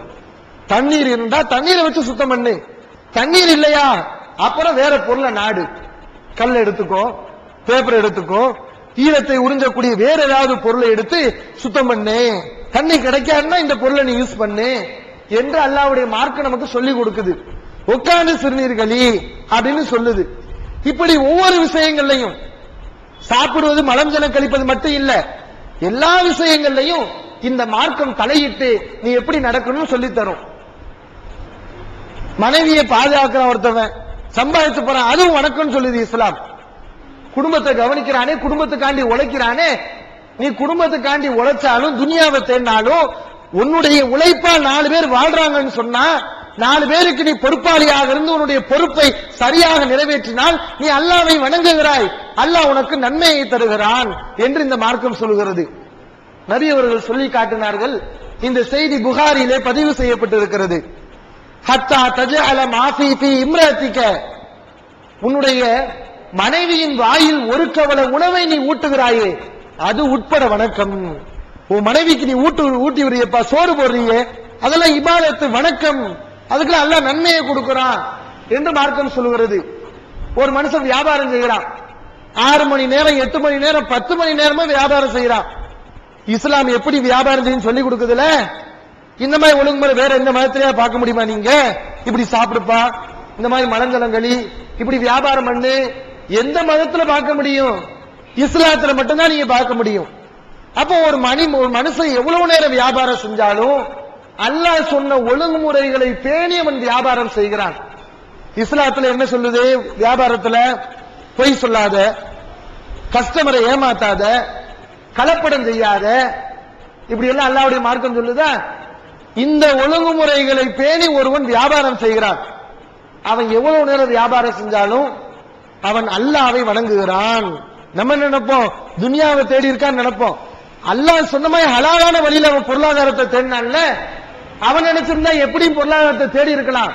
ஆனால் அதை தேர்வு செய்யாமல் இப்படித்தான் எடுக்க வேண்டும், அல்லாஹ் அனுமதிச்ச வழி இதுதான், இந்த வழியில தான் போகணும் என்று அவன் கட்டுப்பாட்டை விதித்துக் கொண்டு அந்த வழியில் பொருள் தேடிய காரணத்தால் அவன் அல்லாஹ்வை வணங்குகிறான். வியாபாரம் செஞ்சாலும் அல்லாஹ்வை தான் வணங்குகிறான் என்று இந்த மார்க்கம் சொல்லுகிறது. இப்படி எல்லா விஷயங்கள் நண்பனை தேர்வு செய்கிறோம். எந்த நண்பன்ட்ட நீ பழகணும், உன்னுடைய நட்பு எப்படி இருக்க வேண்டும், இந்த மார்க்கம் சொல்லிக் கொடுக்கிறது. அதை பேணி ஒருவன் நண்பனிடத்தில் பழகினால் அது வணக்கமாகி விடுகிறது. குடும்பம் நடத்துறான் ஒருத்தவன், கணவன் மனைவிக்கு செய்ய வேண்டிய கடமை என்ன இஸ்லாம் சொல்லுதுல, பட்டியல் போட்டு சொல்லுது. மனைவிக்கு கணவனாகிய நீ என்னென்னப்பா செய்யணும், மனைவி இருக்கிற நீ கணவனுக்கு என்னென்ன செய்யணும் கடமைகளை சொல்லுது. இந்த கடமைகளை தவறாமல் ஒருவன் குடும்பம் நடத்தினால், அவன் குடும்பம் நடத்தினாலும் அவனும் அல்லாஹ் வணங்குறான். இந்த கடமைகளை புரிந்து ஒரு பெண் தன்னுடைய குடும்பத்தில் நடந்து கொண்டால் அவளும் அல்லாஹ்வை வணங்குகிறாள். பிள்ளைகள் பெற்றோர்களுக்கு செய்ய வேண்டிய கடமை என்ன இஸ்லாம் சொல்லுது. அதை புரிந்து ஒரு பிள்ளை பெற்றோரிடத்தில் நடந்து கொண்டால் அவன் அல்லாஹ்வை வணங்குகிறான். பெற்றவர்கள் பிள்ளைகள்கிட்ட எப்படி நடக்கணும், பிள்ளைகளுக்கு செய்ய வேண்டிய கடமை என்ன, அதை இந்த மார்க்கம் சொல்லிக் கொடுக்குது. இதை புரிந்து பெற்றவர்கள் இஸ்லாமிய முறைப்படி குழந்தைகளை பெற்றெடுத்து வளர்த்தால் அவர்களும் அல்லாஹ்வை வணங்குகிறார்கள். இப்படி பாத்தீங்கன்னு சொன்னா பிறந்ததிலிருந்து மௌத்தாகிற வரைக்கும் ஒரு மனுஷன் எப்படி எல்லாம் நடக்கணும், எப்படி எல்லாம் வாழணும், இதையெல்லாம் இந்த மார்க்கம் சொல்லிக் கொடுக்கும். அதை பேணி ஒருவன் வாழ்ந்தால் அவன் அல்லாஹ்வை வணங்கி விடுகிறான். இதான் வணக்கத்துடைய அர்த்தம். இதை மற்ற மதங்கள்ல பார்க்க முடியுமா? ஆனா அல்லாஹ்வுடைய மார்க்கத்துல பார்க்கலாம். சுருக்கமா சொல்றதா இருந்தா குர்ஆன் ஹதீஸ் அடிப்படையில் நம்முடைய வாழ்க்கையை அமைத்துக் கொள்வதற்காகத்தான் அல்லாஹ் நம்மளை படைச்சிருக்கிறான். இந்த ரெண்டு அடிப்படையில் நம்முடைய வாழ்க்கையின் எல்லா நிலைகளும் அமைய வேண்டும் என்பதற்காகத்தான் அல்லாஹ் நம்மளை உருவாக்கி இருக்கிறான். இது எத்தனை பேர் விளங்கி இருக்கிறாங்க, எத்தனை பேர் புரிஞ்சு வச்சிருக்கிறாங்க? மனுஷன் 50 வருஷம் வாழ்ற அந்த உலகத்துல அவனுடைய வாழ்க்கையில ஒரு தொழுகையை பார்க்க முடியுதா, ஒரு நோன்பை பார்க்க முடியுதா, தர்மத்தை பார்க்க முடியுதா, நல்ல சொற்களை பார்க்க முடியுதா, நல்ல விஷயங்களை கேட்கிறானா? இதை பார்க்க முடியல. வெறுமனே அல்லாஹ்வுடைய படைச்ச இந்த இன்பங்கள் சுகங்கள் அதையெல்லாம் அனுபவிச்சுக்கிறான்.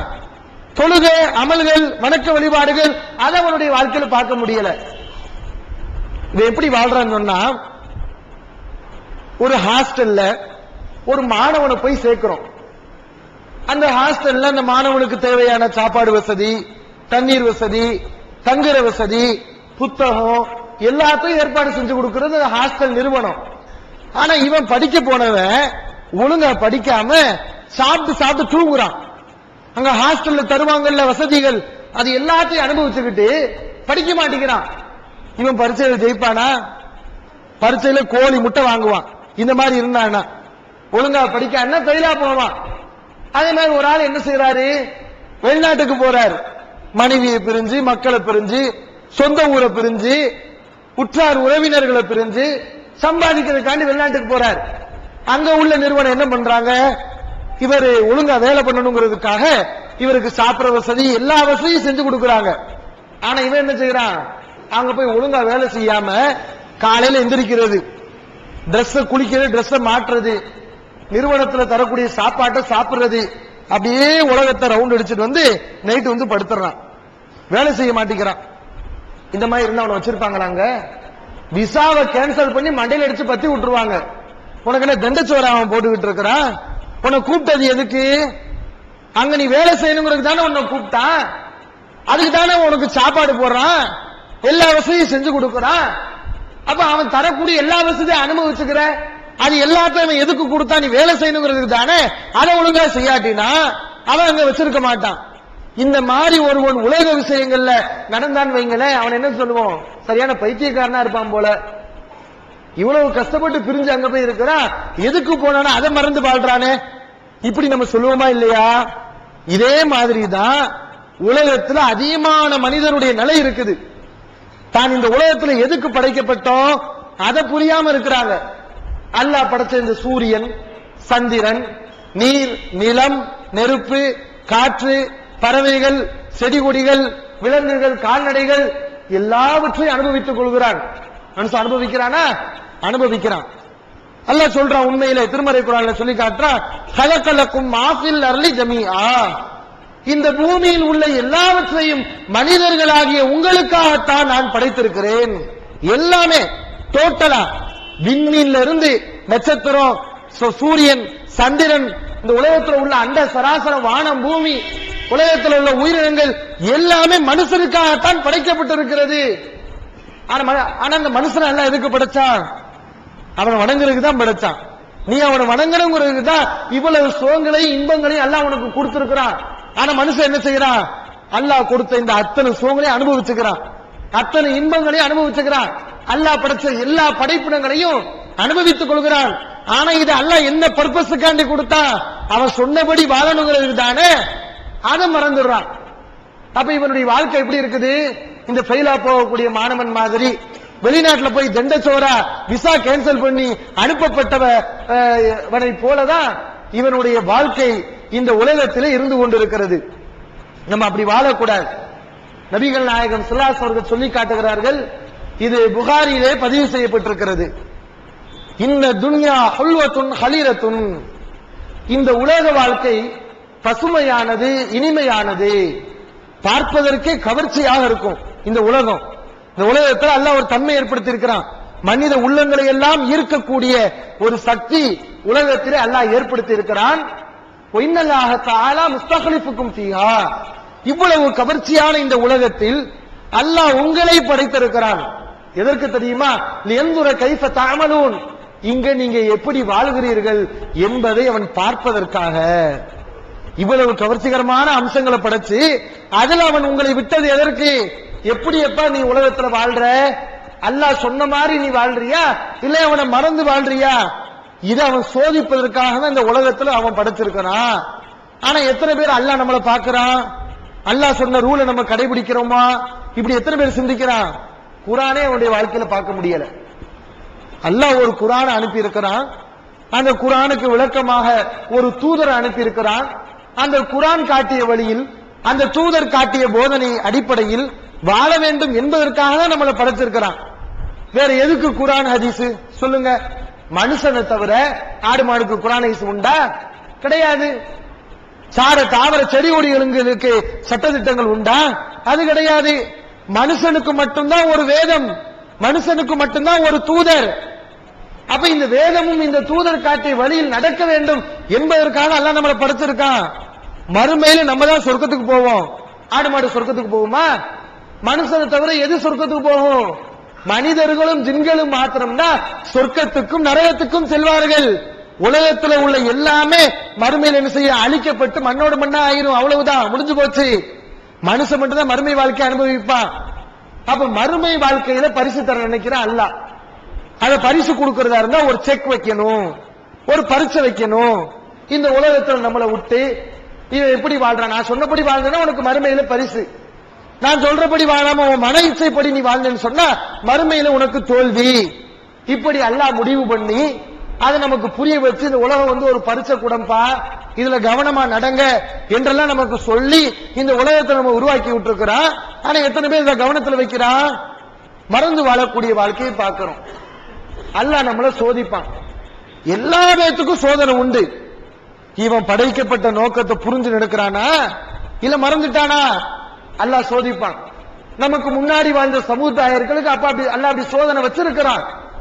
சில பேர் தோத்திருக்கிறான், சில பேர் ஜெயிச்சிருக்கிறாங்க. தோத்தவன் யாரு?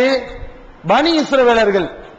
மூசா அலைஹிஸ்ஸலாம் அவங்களுடைய சமுதாய மக்கள். அவன் மோசமானவன். அவன மாதிரி மோசமான உலகத்தில் யாருமே கிடையாது.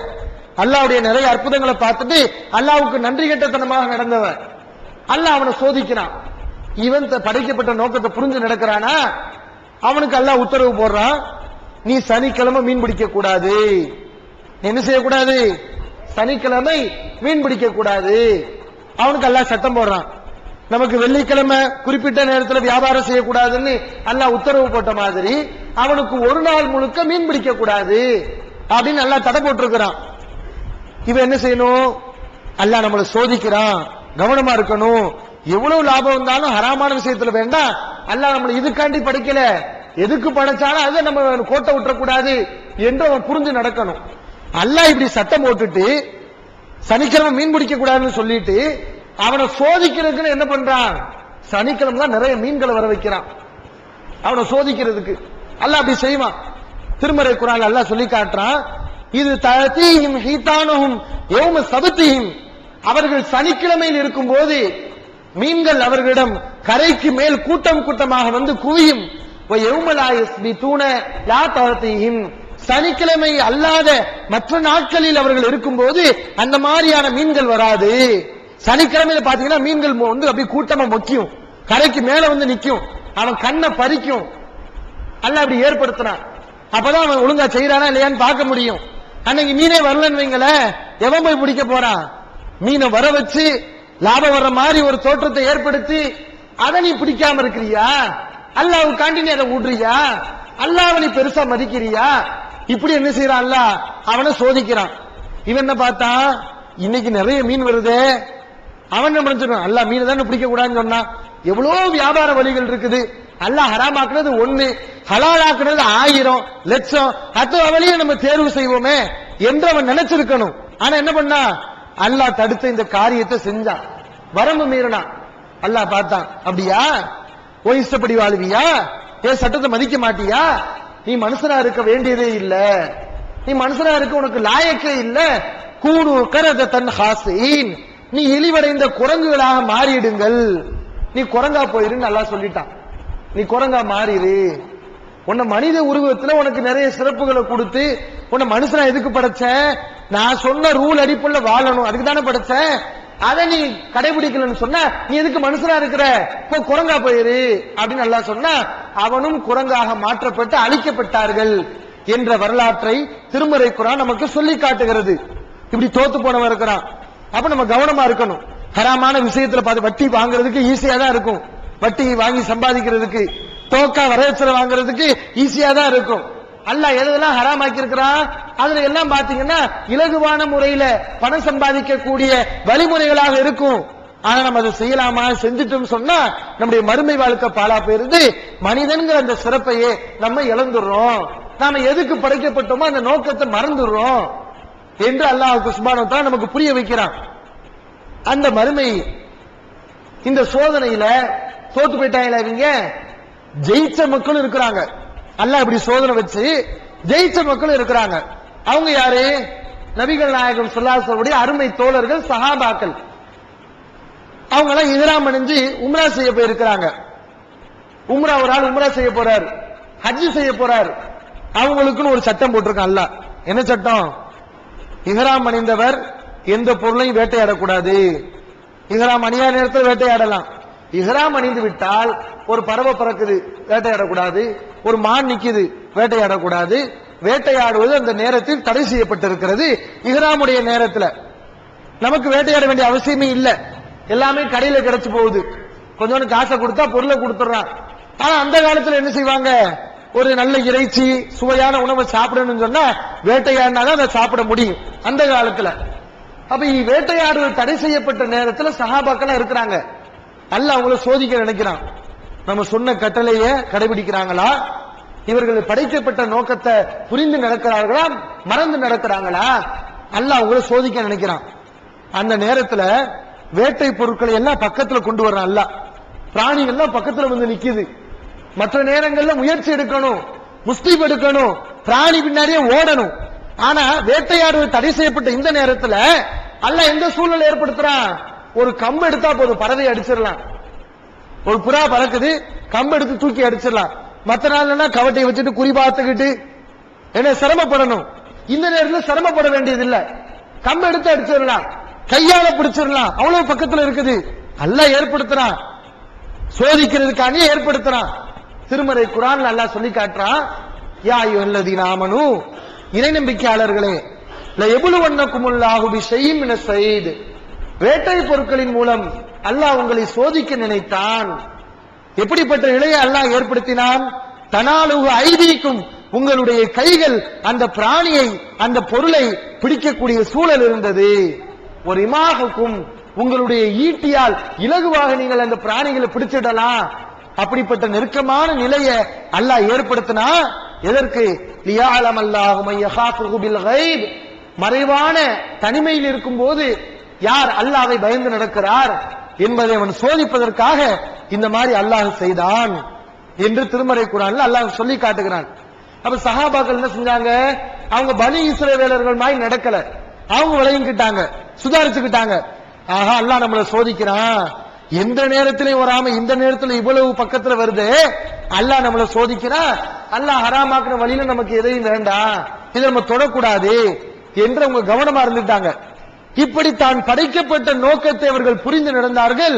வரலாற்றிலேயே உன்னத மிக்கவர்களாக, சிறப்பு மிக்கவர்களாக போற்றப்படுகிறார்கள். சஹாபாக்களுடைய சிந்தனை எப்படி இருந்துச்சுன்னு பாருங்களேன். ஒரு முறை நபிகள் நாயகம் ஸல்லல்லாஹு அலைஹி அவர்கள் ஒரு வியாபாரம் கூடாது, இந்த வியாபாரத்தை செய்யாத அப்படின்னு தடை பண்றாங்க ஒரு வியாபாரத்தை. அந்த வியாபாரத்தை தான் எல்லா சஹாபாக்களும் பண்ணிக்கிட்டு இருக்கிறாங்க. பல சஹாபாக்களுடைய வாழ்க்கை அந்த வியாபாரத்தில் நடந்து கொண்டிருக்கிறது. அந்த வியாபாரம் எப்படிப்பட்ட வியாபாரம்? நல்ல லாபம் வரக்கூடிய வியாபாரம், நிறைய லாபமும் வருது, பல சஹாபாக்களுடைய தொழிலாகவும் அந்த வியாபாரம் இருக்கிறது. ஆனா நபி அவர்கள் அதை தடை செய்யறாங்களா? இப்ப இதை ஒரு சஹாபி கேள்விப்பட்டு அவர் அந்த பிசினஸ் பண்ணிக்கிட்டு இருக்கிறார். கேள்விப்பட்டு மற்ற நபி தோழர்களிடம் ஓடி வந்து சொல்கிறார். இந்த செய்தி சஹீஹ் முஸ்லிம்ல பதிவு செய்யப்பட்டிருக்கிறது.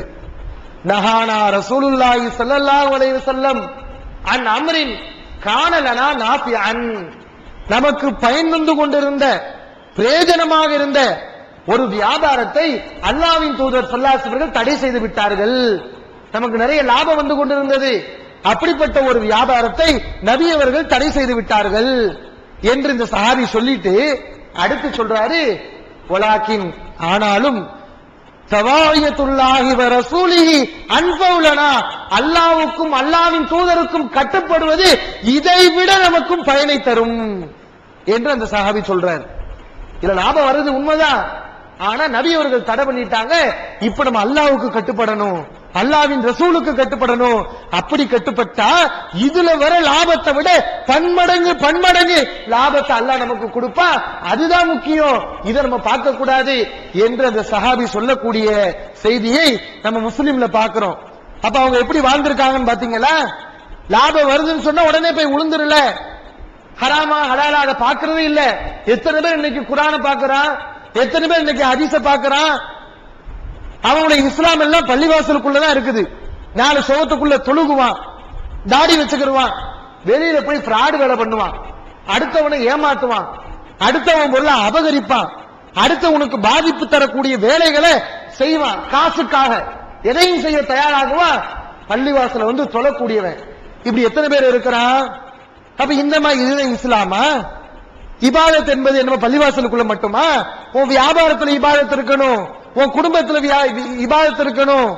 கல்யாணம் முடிப்பான், கல்யாணத்துல ஆடல் பாடல் கேலி கூத்துகள் எல்லாவற்றையும் கட்டமைத்து விடுவான். அங்க அவன் இஸ்லாத்தை பார்க்க முடியாது, அவன் பெரிய தீன்தாரி மாதிரி உலகத்துல காட்சி அளிப்பான். அப்ப இதுக்காண்டி நீ படைக்கப்பட்ட? இது அல்லாஹ்வை வணங்கக்கூடிய முறை இது கிடையாது. இப்படி எல்லா விஷயங்கள்லையும் நம்ம கவனமா இருக்கணும். சோதனைக்கு அல்லாஹ் சோதனை வைப்பா, நம்ம ஜெயிக்கணும். இறுதி காலத்துல தஜ்ஜால்னு ஒருத்தன் வருவான், அவனுடைய சோதனை பயங்கரமான சோதனை. அது எப்படிப்பட்ட சோதனை? அதை நபி அவர்கள் சொல்லி காட்டுறாங்க. ஒவ்வொரு தொழுகையிலும் நபி ஸல்லல்லாஹு அலைஹி வஸல்லம் தஜ்ஜாலுடைய சோதனையிலிருந்து பாதுகாப்பு தேடுவாங்களாம். நபி ஸல்லல்லாஹு அலைஹி வஸல்லம் மட்டும் இல்ல, உலகத்தில் அனுப்பப்பட்ட எல்லா நபிமார்களும் தஜ்ஜாலுடைய சோதனையிலிருந்து பாதுகாப்பு தேடி இருக்கிறாங்க என்று நபி ஸல்லல்லாஹு அலைஹி வஸல்லம் சொல்லி காட்டுறாங்க. ஏன்னா அவன் பயங்கரமான ஃபித்னா, மக்களை எல்லாம் வழிகெடுப்பான். அல்லாஹ் என்ன செய்வான்? அவனுக்கு சில ஆற்றல்களையும் கொடுத்திருப்பான், கொடுத்து இந்த உலகத்துக்கு அனுப்புவான். அவன் பயங்கரமான அற்புதங்களை எல்லாம் செய்வான். அவன் சொர்க்கம் நரகம், சொர்க்கத்துடைய காப்பியை காட்டுவான், நரகத்துடைய காப்பியை காட்டுவான் மக்களுக்கு. மக்கள் பார்த்து என்ன செய்வாங்க?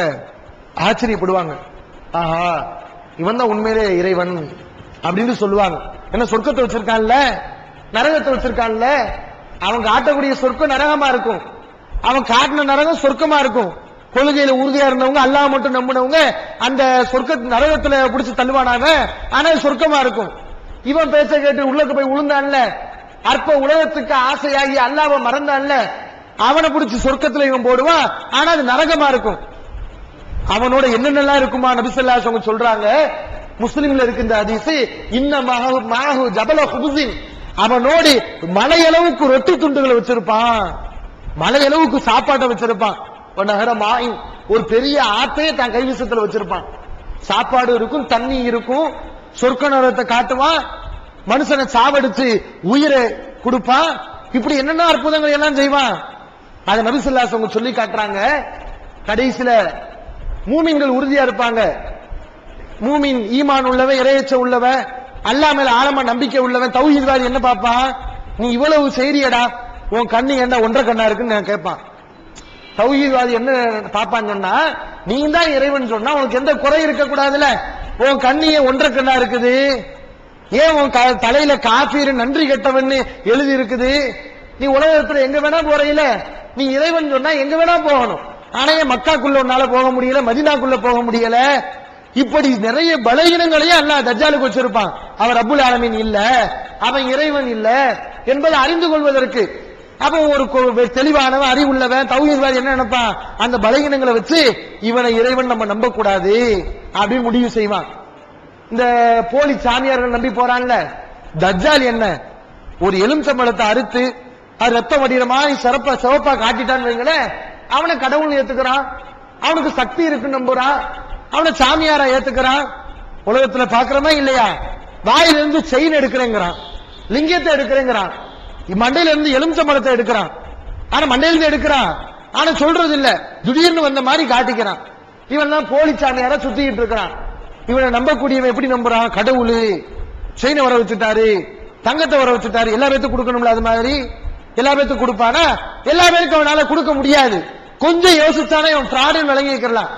சரி, நீ செயின் எடுக்கிறையில, லிங்கத்தை எடுக்கிறையில, எலுமிச்சை எடுக்கிறையில, பூசணிக்காயை எடு, பெரிய பூசணிக்காய உன் மண்டையை விட பெருசா இருக்கும், அது அந்த பூசணிக்காயை எடுப்பாப்போன்னு சொன்னா அவனால எடுக்க முடியுமா? எடுக்க முடியாது. ஏன்? சின்ன பொருளை ஒளிச்சு வச்சுக்கிடுமா? பூசணிக்காய் எங்க போய் ஒளிப்பான்?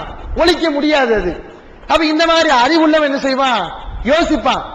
இது இந்த மாதிரி நம்ம சமுதாயத்திலையும் இப்படிப்பட்ட பிராடுகளை நம்பி அல்லாவை விட்டு விட்டு மற்றவர்களுக்கு அந்த சக்தி இருக்குன்னு ஒருத்தன் நம்புறான்னா, தஜ்ஜால் இப்படி பெரும்பெரும் அற்புதங்களை செய்வான். அப்ப அவன் முன்னாடி போகாம இருப்பானா? கண்டிப்பா போவான். ஆனா கொள்கையில உள்ளவன் போக மாட்டான். அத நபி ஸல்லல்லாஹு அலைஹி வஸல்லம் சொல்லி காட்டுறாங்க. தஜ்ஜால் ஒரு மூமினை பிடிப்பான், பிடிச்சு சொல்லுவான், நான் தான் உன்னுடைய இறைவன், நம்பு அப்படின்னு சொல்லுவான். அப்ப இந்த மூமின் என்ன சொல்லுவாரு? என்னுடைய இறைவன் யாருன்னு எனக்கு தெரியாதா? அந்த அளவுக்கு நான் விவரம் இல்லாதவனா இருக்கிறேன், உன்னெல்லாம் ஏத்துக்கிற முடியாது அப்படின்னு சொல்லுவாரு. அவர் அடி அணி அடிச்சுட்டு கேட்பான், உறுதியா நிப்பாரு. கடைசியில் அவர் உடம்ப ரெண்டா வெட்டி, தஜ்ஜால் என்ன செய்வான்? அவர் உடம்ப ரெண்டு பார்ட்டா வெட்டி, ஒரு பகுதி இந்த பக்கம் விழுகும், ஒரு பகுதி இந்த பக்கம் விழுகும், ரெண்டுக்கு மத்தியில ஒரு நடைய போட்டுட்டு அப்புறம் அந்த ஆளுக்கு உயிரை கொடுத்து அப்புறம் கேட்பானா, இப்பயாவது நம்புறியா? உன்னை சாவடிச்சு நான் உனக்கு உயிரை வேற கொடுத்தேன், இப்ப என்ன ரப்புன்னு ஏத்துக்கிறியா அப்படின்னு அவன் கேட்பான். அப்ப இவர் சொல்லுவாரா, மஸ்தத்து ஃபீக இல்லா பஸீரத்தன், ஓ விஷயத்துல முன்பு இருந்ததை விட எனக்கு இன்னும் தெளிவா இருக்கிறேன், நீ என்னுடைய இறைவன் இல்லை அப்படி என்ன செய்வாரு? மறுப்பாரு. கடைசியில் தஜ்ஜால் அவரை நரகத்துல பிடிச்சு தள்ளுவான், அது சொர்க்கமாக இருக்கும் என்று நபி அவர்கள் சொல்லி காட்டுறாங்க. சொல்லிட்டு அந்த ஆளை பத்தி சொல்றாங்க, இப்படி உயிர் தியாகம் பண்ணாரு, கொள்கையில உறுதியா இருந்தாரு, அவன் என்னத்தையோ காட்டியும் மயங்கலையே, இவர்தான் ஆலமு இந்தல்லாஹி, இவர்தான் அல்லாவிடத்திலேயே மிகப்பெரிய உயிர் தியாகத்தை செய்தவர், பிரம்மாண்டமான உயிர் தியாகத்தை செஞ்சவர் இவர்தான் என்று நபி ஸல்லல்லாஹு அலைஹி வஸல்லம் சொல்லி காட்டுறாங்க. அப்ப நம்ம எப்படி இருக்கணுமா? எல்லா விஷயங்கள்லையும் அல்லாஹ் சோதிக்கும் போது நம்ம கவனமா இருக்கணும். நம்ம சமுதாயத்தை எத்தனை பேர் சொல்றான், தர்காவுக்கு போன நோய் நீங்குது, தாயத்தை கட்டின, தகடு போட்டேன், வைத்த வலி நீங்கிருச்சு. அப்ப அதெல்லாம் உண்மைதானே? தாயத்து கட்டினா வைத்த வலி நீங்கன்னு வச்சுக்கிறோமே, நீங்கனால அதை நீங்க செய்யலாமா? நாய்க்கறி திண்டா பசி அடங்கத்தான் செய்யும், நாய்கறி திண்டாலும் பன்றி இறைச்சி திண்டாலும் பசி அடங்கத்தான் செய்யும். பசி அடங்குதுங்கிறதுக்காக நாய்கறி திங்கலாமா? பன்றி இறைச்சி திங்கலாமா? அப்ப லாபம் வருது, பயன் வருது, நடக்குது, இதை பார்த்து நம்ம நடக்க கூடாது. அல்லாஹ் நமக்கு என்ன சொன்னான், அல்லாஹ்வின் தூதர் என்ன சொன்னார்கள், அதை பார்த்துதான் உன்னுடைய ஒவ்வொரு நடத்தைகளையும் அமைத்துக் கொள்ள வேண்டும். நம்ம வெளிப்படையில பார்க்கிறோம், மனுஷங்க எல்லா பேரும் ஒரே தோற்றத்தில் இருக்கிறான், எல்லா பேருக்கு ரெண்டு கண்ணு மூக்கு இருக்குதா, எல்லா பேரும் நம்ம மனுஷன் சொல்லிடுறோம். ஆனா அல்லாஹ் சொல்றான், மனுஷன் எல்லா பேரும் ஒண்ணு கிடையாது, ரெண்டு கண்ணு உள்ளவன் மனுஷன் இல்ல, வாய் உள்ளவன், பேசுறவன், நடக்கிறவன், இவெல்லாம் மனுஷன் ஆயிட முடியாது. மனுஷன்ல மூணு வகை இருக்குதுன்னு அல்லாஹ் சொல்றான். அந்த மூணு வகை என்ன? ஒரு வகை அல்லாஹ் சொல்றான், வலகத் தரவ்னா லி ஜஹன்னம கஸீரம் மினல் ஜின்னி வல் இன்சி, ஜின்களிலும் மனிதர்களிலும் அதிகமானோர் நரகத்துக்கே செல்லக்கூடியவர்களாக இருக்கிறார்கள். அவங்க யாரு? லஹும் குலூபுன் லா யஃப்கஹூன பிஹா, அவனுக்கு அறிவு இருக்கும், ஆனா அந்த அறிவை வச்சு சிந்திக்க மாட்டான். அல்லாஹ் அறிவை கொடுத்திருப்பான், அறிவை வச்சு என்னென்னத்தையோ சிந்திப்பான், எதை சிந்திக்கணுமோ அதை சிந்திக்க மாட்டான். வலஹும் ஐனுன், அவனுக்கு கண்கள் இருக்கும், லா யுப்சிரூன பிஹா, அந்த கண்ணை வச்சு பார்க்க மாட்டான். பாப்பான், எல்லாத்தையும் பார்ப்பான், எதை மெயினா பார்க்கணும், நல்ல விஷயங்களை பார்க்கணுமே அதை அவன் பார்க்க மாட்டான். வலஹும் ஆதானுன் லா யஸ்மஊன பிஹா, காது இருக்கும், கேட்க கூடாதெல்லாம் கேட்பான், எதை கேட்கணும், நல்ல விஷயங்களை காதுல வாங்கணுமே அதை வாங்க மாட்டான். இந்த மாதிரியான ஆளு உலாயிக்க கல்லனாம், இவன் ஆடு மாடு மாதிரி. இவன் மனுஷன் தோற்றத்தில் இருந்தாலும் இவன் மனுஷ இனம் கிடையாது, இவன் ஆடு மாடு கால்நடை அப்படின்னு நல்லா சொல்லி காட்டுறான். நீங்க நிறைய பேர் ஆடு மாடா தான் இருக்கிறான். வாழ்க்கையை பாருங்க, 50 வருஷம் 60 வருஷம் வாழ்வான், வாழ்ந்து மௌத்தா போயிருப்பான். என்னடா செஞ்சான்னு பார்த்தா உலகத்துல வந்திருப்பான், நல்ல சாப்பிட்டிருப்பான், வீடு கட்டி இருப்பான், சம்பாதிச்சிருப்பான், கல்யாணம் முடிச்சு குழந்தை குட்டிகளை பெற்றிருப்பான், கடைசியில் செத்து போயிருப்பான். இதை மட்டும் தான் வாழ்க்கையில பார்க்க முடியும். வேற எது? ஒரு தொழுகை, ஒரு நோன்பு, அல்லாஹ்வுக்கு கட்டுப்பட்டு உள்ள வாழ்க்கை, அதை பார்க்க முடியாது. இதை செய்யறதா இருந்தா உனைய எதுக்கு அல்லாஹ் படைக்கணும்? ஆடு மாடை படைச்சிருக்கலாமே. ஆடு மாடு என்னத்தை செய்து அதை மட்டும் செஞ்சிருக்கிறான். ஆடு மாடு இந்த உலகத்துல வருது, அதுவும் சாப்பிடுது, குழந்தை குட்டிகளை பெத்துக்கிறது, கடைசியா மௌத்தா போகுது. இது மாதிரி வாழக்கூடிய வாழ்க்கையை பார்க்கிறோம். இதைத்தான் செய்யறதுக்கு நீ சொன்னா உன்னை விட மற்ற விலங்குகள் எவ்வளவு பரவாயில்லையே. நம்ம ஒரு பிரசவத்துல எத்தனை குழந்தை பெத்தெடுக்க முடியும்? ஒரு பெண்ணால எத்தனை குழந்தையை பெத்தெடுக்க முடியும்? ஒரு குழந்தையை பெத்தெடுப்பா ஒரு பெண்மணி. ரொம்ப அரிதா, ஆச்சரியமா 2 குழந்தை, இதான் மனுஷனுக்கு முடியும். ஆனா பூனையை பாருங்க, அது டஜன் கணக்குல குட்டிகளை பெத்து போடுது. நாயை பாருங்க, பன்றியை பாருங்க, ஒரு பிரசவத்துல 12 குட்டி 16 குட்டி அது பெத்து போடுது. அவன் வெறுமனே குழந்தைய பெத்துக்கிட்டு சாப்பிட்டுக்கிட்டு மௌத்தா போறதுக்கு தான் சொன்னா, உன்னை விட நாய் பரவாயில்லை, உன்னை விட பூனை பரவாயில்லை, உன்னை விட மற்ற உயிரினங்கள் பரவாயில்லை. என்னத்த பெருசா நீ வீடு கட்டுற? நீலாம் வீடு கொத்தனார வச்சு கட்டுற, ஆனா தூக்கணாங்குருவி வீடு கட்டும், தன்னுடைய அழகாலே அது வீடு கட்டும். அது கட்டின கூட்ட நம்ம 2 கையால வச்சு பிக்க நினைச்சாலும் பிக்க முடியாது. தூக்கணாங்குருவி கட்டின கூட்ட மனுஷன் 2 கையால பலம் போட்டு பிச்சாலும் அதை பிக்க முடியாது. அவ்வளவு ஸ்ட்ராங்கா கட்டுது, சிமெண்ட் இல்ல, கல்லு இல்ல, வாய வச்சு அவ்வளவு இருக கட்டுது, உன்னால கையால கூட பின்ன முடியாது. அப்ப இந்த மாதிரியான காரியத்துக்காகத்தான் நீ படைக்கப்பட்டிருக்கிறாய் என்றால் உன்னை விட ஆடு மாடு மற்ற உயிரினங்கள் பரவாயில்லையே. அப்ப நீ மனுஷனா இருந்துகிட்டு என்னத்தை செஞ்ச நீ என்ன செய்யறான்? அல்லாஹ் நம்மிடத்துல எதிர்பார்க்கிறான். இவன் ஒரு கூட்டமா, இன்னொரு கூட்டம் இருக்கிறான், அவன் இதை விட மோசமானவன். இவனாவது பரவாயில்லை, இவனை விட மோசமானவன். பல்ஹும் அதல்லு, கால்நடையை விட கேவலமானவர்கள், கால்நடையை விட மோசமானவர்கள் என்று அல்லாஹ் சொல்லி காட்டுறான். அவன் யாரு? கால்நடை கூட உலகத்துல சில கெட்ட விஷயங்களை செய்யாது, பாவமான காரியங்களை செய்யாது. ஆனால் மனிதனாக இருந்து கொண்டு அந்த மாதிரியான காரியங்களை செய்வான். உதாரணத்துக்கு பாருங்களேன், புகையில சாப்பிடக்கூடாது என்று விஞ்ஞானம் சொல்லுது, சிகரெட் பிடிக்க கூடாது விஞ்ஞானம் சொல்லுது. எந்த டாக்டர் இதை மறுக்கிறான்? எல்லாமே ஏகோபித்த கருத்துல சொல்றான். இதை நீ குடிச்சேன்னா உன் ஈரல் அழுகி போயிரும், உன் சுவாசார கெட்டு போயிரும். வேர்ல்டு ஹெல்த் ஆர்கனைசேஷன் இருக்கான்ல, உலக சுகாதார மையம், அவன் ஆராய்ஞ்சு சொல்றான், ஒரு மனுஷன் 1 வருட காலம் சிகரெட் குடிச்சான்னு சொன்னா அவன் நுரையீரல்ல 1 கப்பு தார ரோட்ல ஊத்துவோம்ல தாரு, அதை ஊத்துறதுக்கு சமம் என்று அவன் ஆராய்ஞ்சு சொல்றான். அவ்வளவு மாசுகளை அந்த சிகரெட் அவனுடைய உடல்ல ஏற்படுத்துது. சிகரெட் குடிச்சு பழகி போன ஒருத்தவன் அந்த சிகரெட்டை நிப்பாட்டிட்டான்னு சொன்னா அவனுடைய உடல் சாதாரண நார்மல் நிலைக்கு வருவதற்கு பல வருடங்கள் ஆகும் என்று இன்றைக்கு விஞ்ஞானம் சொல்லுது. சிகரெட் குடிச்சே பழகிட்டான், நிப்பாட்டான்னு சொன்னா அவனுக்கு பயங்கர பாதிப்புகள் அது ஏற்படுத்துது, வயிற்று வலி ஏற்படுத்துது, பாத்ரூம் வரமாட்டேங்குது, இருமலை கலப்புது, இப்படி பல தொல்லைகளை கிளப்புது. அப்ப அவன் பாடியை கெடுச்சு நாசமாக்கி இருக்கு. அது எப்ப நார்மலுக்கு வருமா? பல வருஷங்கள் ஆகுமா. அவ்வளவு பெரிய பாதிப்பை ஏற்படுத்துது. அது தீமன் தெரியாமையா இருக்குது? தீமன் தெரியத்தான் செய்யுது. தெரிஞ்சு மனுஷன் வாங்கி சாப்பிடுறான். எல்லா செடிக்கு வேலி போடுவாங்க, ஆனா இந்த புகையில இருக்குதுல அதுக்கு வேலி போட மாட்டாங்க. ஏன் போட மாட்டாங்க? ஆடு மாடு ஏதாவது திங்கின்னு சொன்னாலும் வேலி போடுவாங்க. ஆடு மாடு எதுவும் பக்கத்திலே வராது, மோந்து கூட பார்க்காது. குதிரை எல்லா தோட்டத்திலும் போய் உள்ள புகுந்து நாசம் பண்ணும் ஆடு மாடு. ஆனா இந்த புகையில தோட்டத்தை கண்டா 10 அடி தள்ளி நிக்கும். ஏன்? அதுக்கு விளங்குது இதை திண்டா நம்ம செத்துடுவோம், இது நம்ம உடம்புக்கு ஆகமான பொருள் இல்ல, அது விளங்கி வச்சிருக்கு, ஒதுங்கி நிக்குதுல. ஆனா மனுஷன் என்ன செய்யறான்? அது தீங்குன்னு தெரியுது, அது பாதிப்புன்னு தெரியுது, அதை வாங்கி சாப்பிடறானா இல்லையா? எந்த அளவுக்கு எச்சரிக்கிறான்? சிகரெட்ல படம் போடுறான், எலும்பு கூடு படம். சிகரெட்ல எலும்பு கூடு படம் போட்டிருக்கிறான். அந்த எலும்பு கூடு படத்தை நம்ம எங்க பார்த்திருப்போம்? டிரான்ஸ்ஃபார்ம்ல பார்த்திருப்போம். எதுக்கு போடுறான்?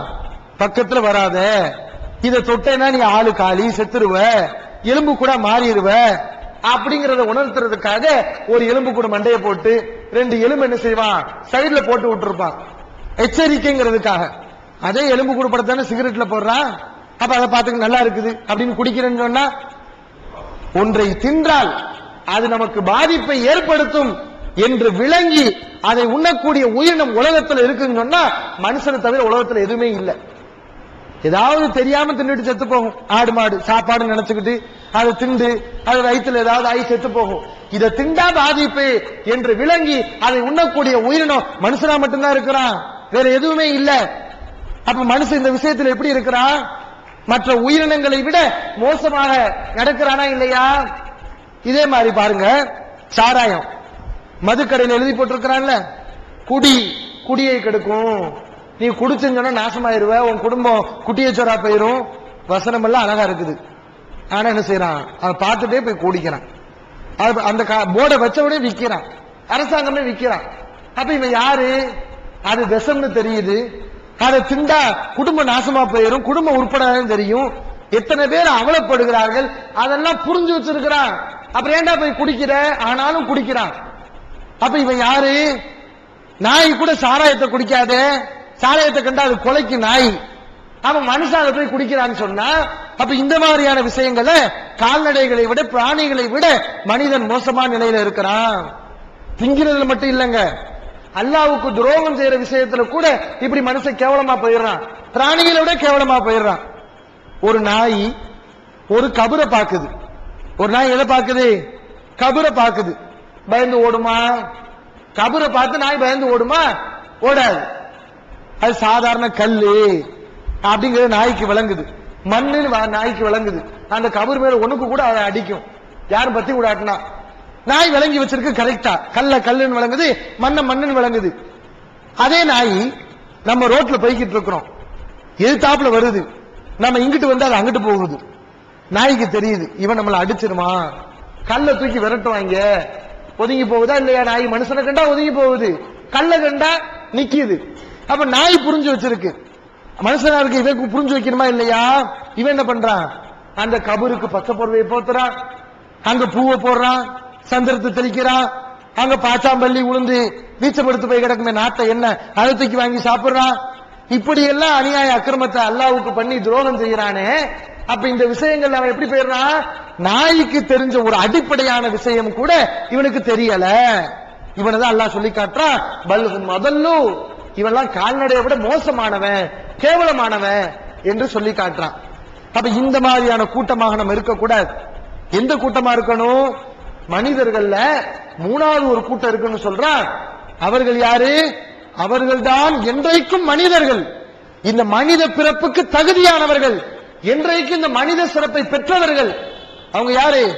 அல்லாஹ் குர்ஆன்ல சொல்லி காட்டுறான், வல் அஸ்ர், காலத்தின் மீது சத்தியமாக, இன்னல் இன்சான லஃபீ குஸ்ர், மனிதன் எல்லோரும் நஷ்டத்தில் இருக்கிறான், மனுஷனா பிறந்த எல்லா பயலும் நஷ்டத்தில் இருக்கிறான். ஒரே ஒரு சாராரை தவிர, அது யார்? இல்லல்லதீன ஆமனு அமிலு சாலிஹாத், இறை நம்பிக்கை கொண்டு நல்லறங்களை செய்கிறார்களே, அல்லாஹ்வை நம்பி அல்லாஹ் காட்டிய அடிப்படையில் வாழக்கூடியவர்களை தவிர உலகத்தில் உள்ள எல்லா பேரும் நஷ்டத்தில் இருக்கிறான். அப்ப யார் உண்மையிலே மறுமையில வெற்றிக்குரியவர்கள், சிறப்புக்குரியவர்கள்? அல்லாஹ்வை நம்பி அவன் சொன்ன போதனைகள் அடிப்படையில் வாழக்கூடியவர்கள் என்று அல்லாஹ் சொல்லி காட்டுகிறான். இன்னொரு வசனத்தில் அல்லாஹ் சொல்கிறான், லகத் ஹலகனல் இன்சான ஃபீ அஹ்ஸனி தக்வீம், மனிதனை உண்மையில் அழகான அற்புதமான தோற்றத்தில் நாம் படைத்தோம். உண்மையிலேயே இந்த மனித படைப்பு அற்புதமான படைப்பு. சும்ம ரததனாஹு அஸ்ஃபல சாஃபிலீன், ஆனால் மனிதன் அவனுடைய கெட்ட நடத்தைகளால் இழிந்தவர்களிலும் இழிந்தவனாக மாறி போனான். ரொம்ப கேடு கட்டவனாக மாறிட்டான். யாரை தவிர? இல்லல்லதீன ஆமனு வஅமிலு ஸாலிஹாத், இறை நம்பிக்கை கொண்டு நல்லறங்களை செய்பவர்களை தவிர என்று அல்லாஹ் சுப்ஹானஹு வ தஆலா மனிதனை பழிக்கும் போதெல்லாம் இந்த சாராரை மட்டும் அப்படி விதிவிலக்கல் பண்றான். ஈமான் கொண்டு நல்லறங்கள் செய்யறாங்களே, அல்லாஹ்வை நம்பி அவன் சொன்ன அடிப்படையில் வாழ்கிறார்களே, அவர்கள் மட்டும் இந்த உலகத்திலும் வெற்றியாளர்கள், மறுமையிலும் வெற்றியாளர்கள், இம்மையிலும் மறுமையிலும் ஈருலகத்திலும் அவர்கள் சிறப்புக்குரியவர்கள் என்று அல்லாஹ் சொல்கிறான். எனவே இந்த நோக்கத்தை புரிந்து மனிதன் எதற்கு படைக்கப்பட்டானோ அந்த நோக்கத்தை புரிந்து அதன் அடிப்படையில் வாழக்கூடிய நன்மக்களாக அல்லாஹ் நம் அனைவரையும் ஆக்கியல்வானாக. வாஹிர் தாவானா அல்ஹம்துலில்லாஹி ரப்பில் ஆலமீன். அஸ்ஸலாமு அலைக்கும் வரஹ்மத்துல்லாஹி வபரகாத்துஹு. அஸ்ஸலாமு அலைக்கும் வரஹ்மத்துல்லாஹி வபரகாத்துஹு.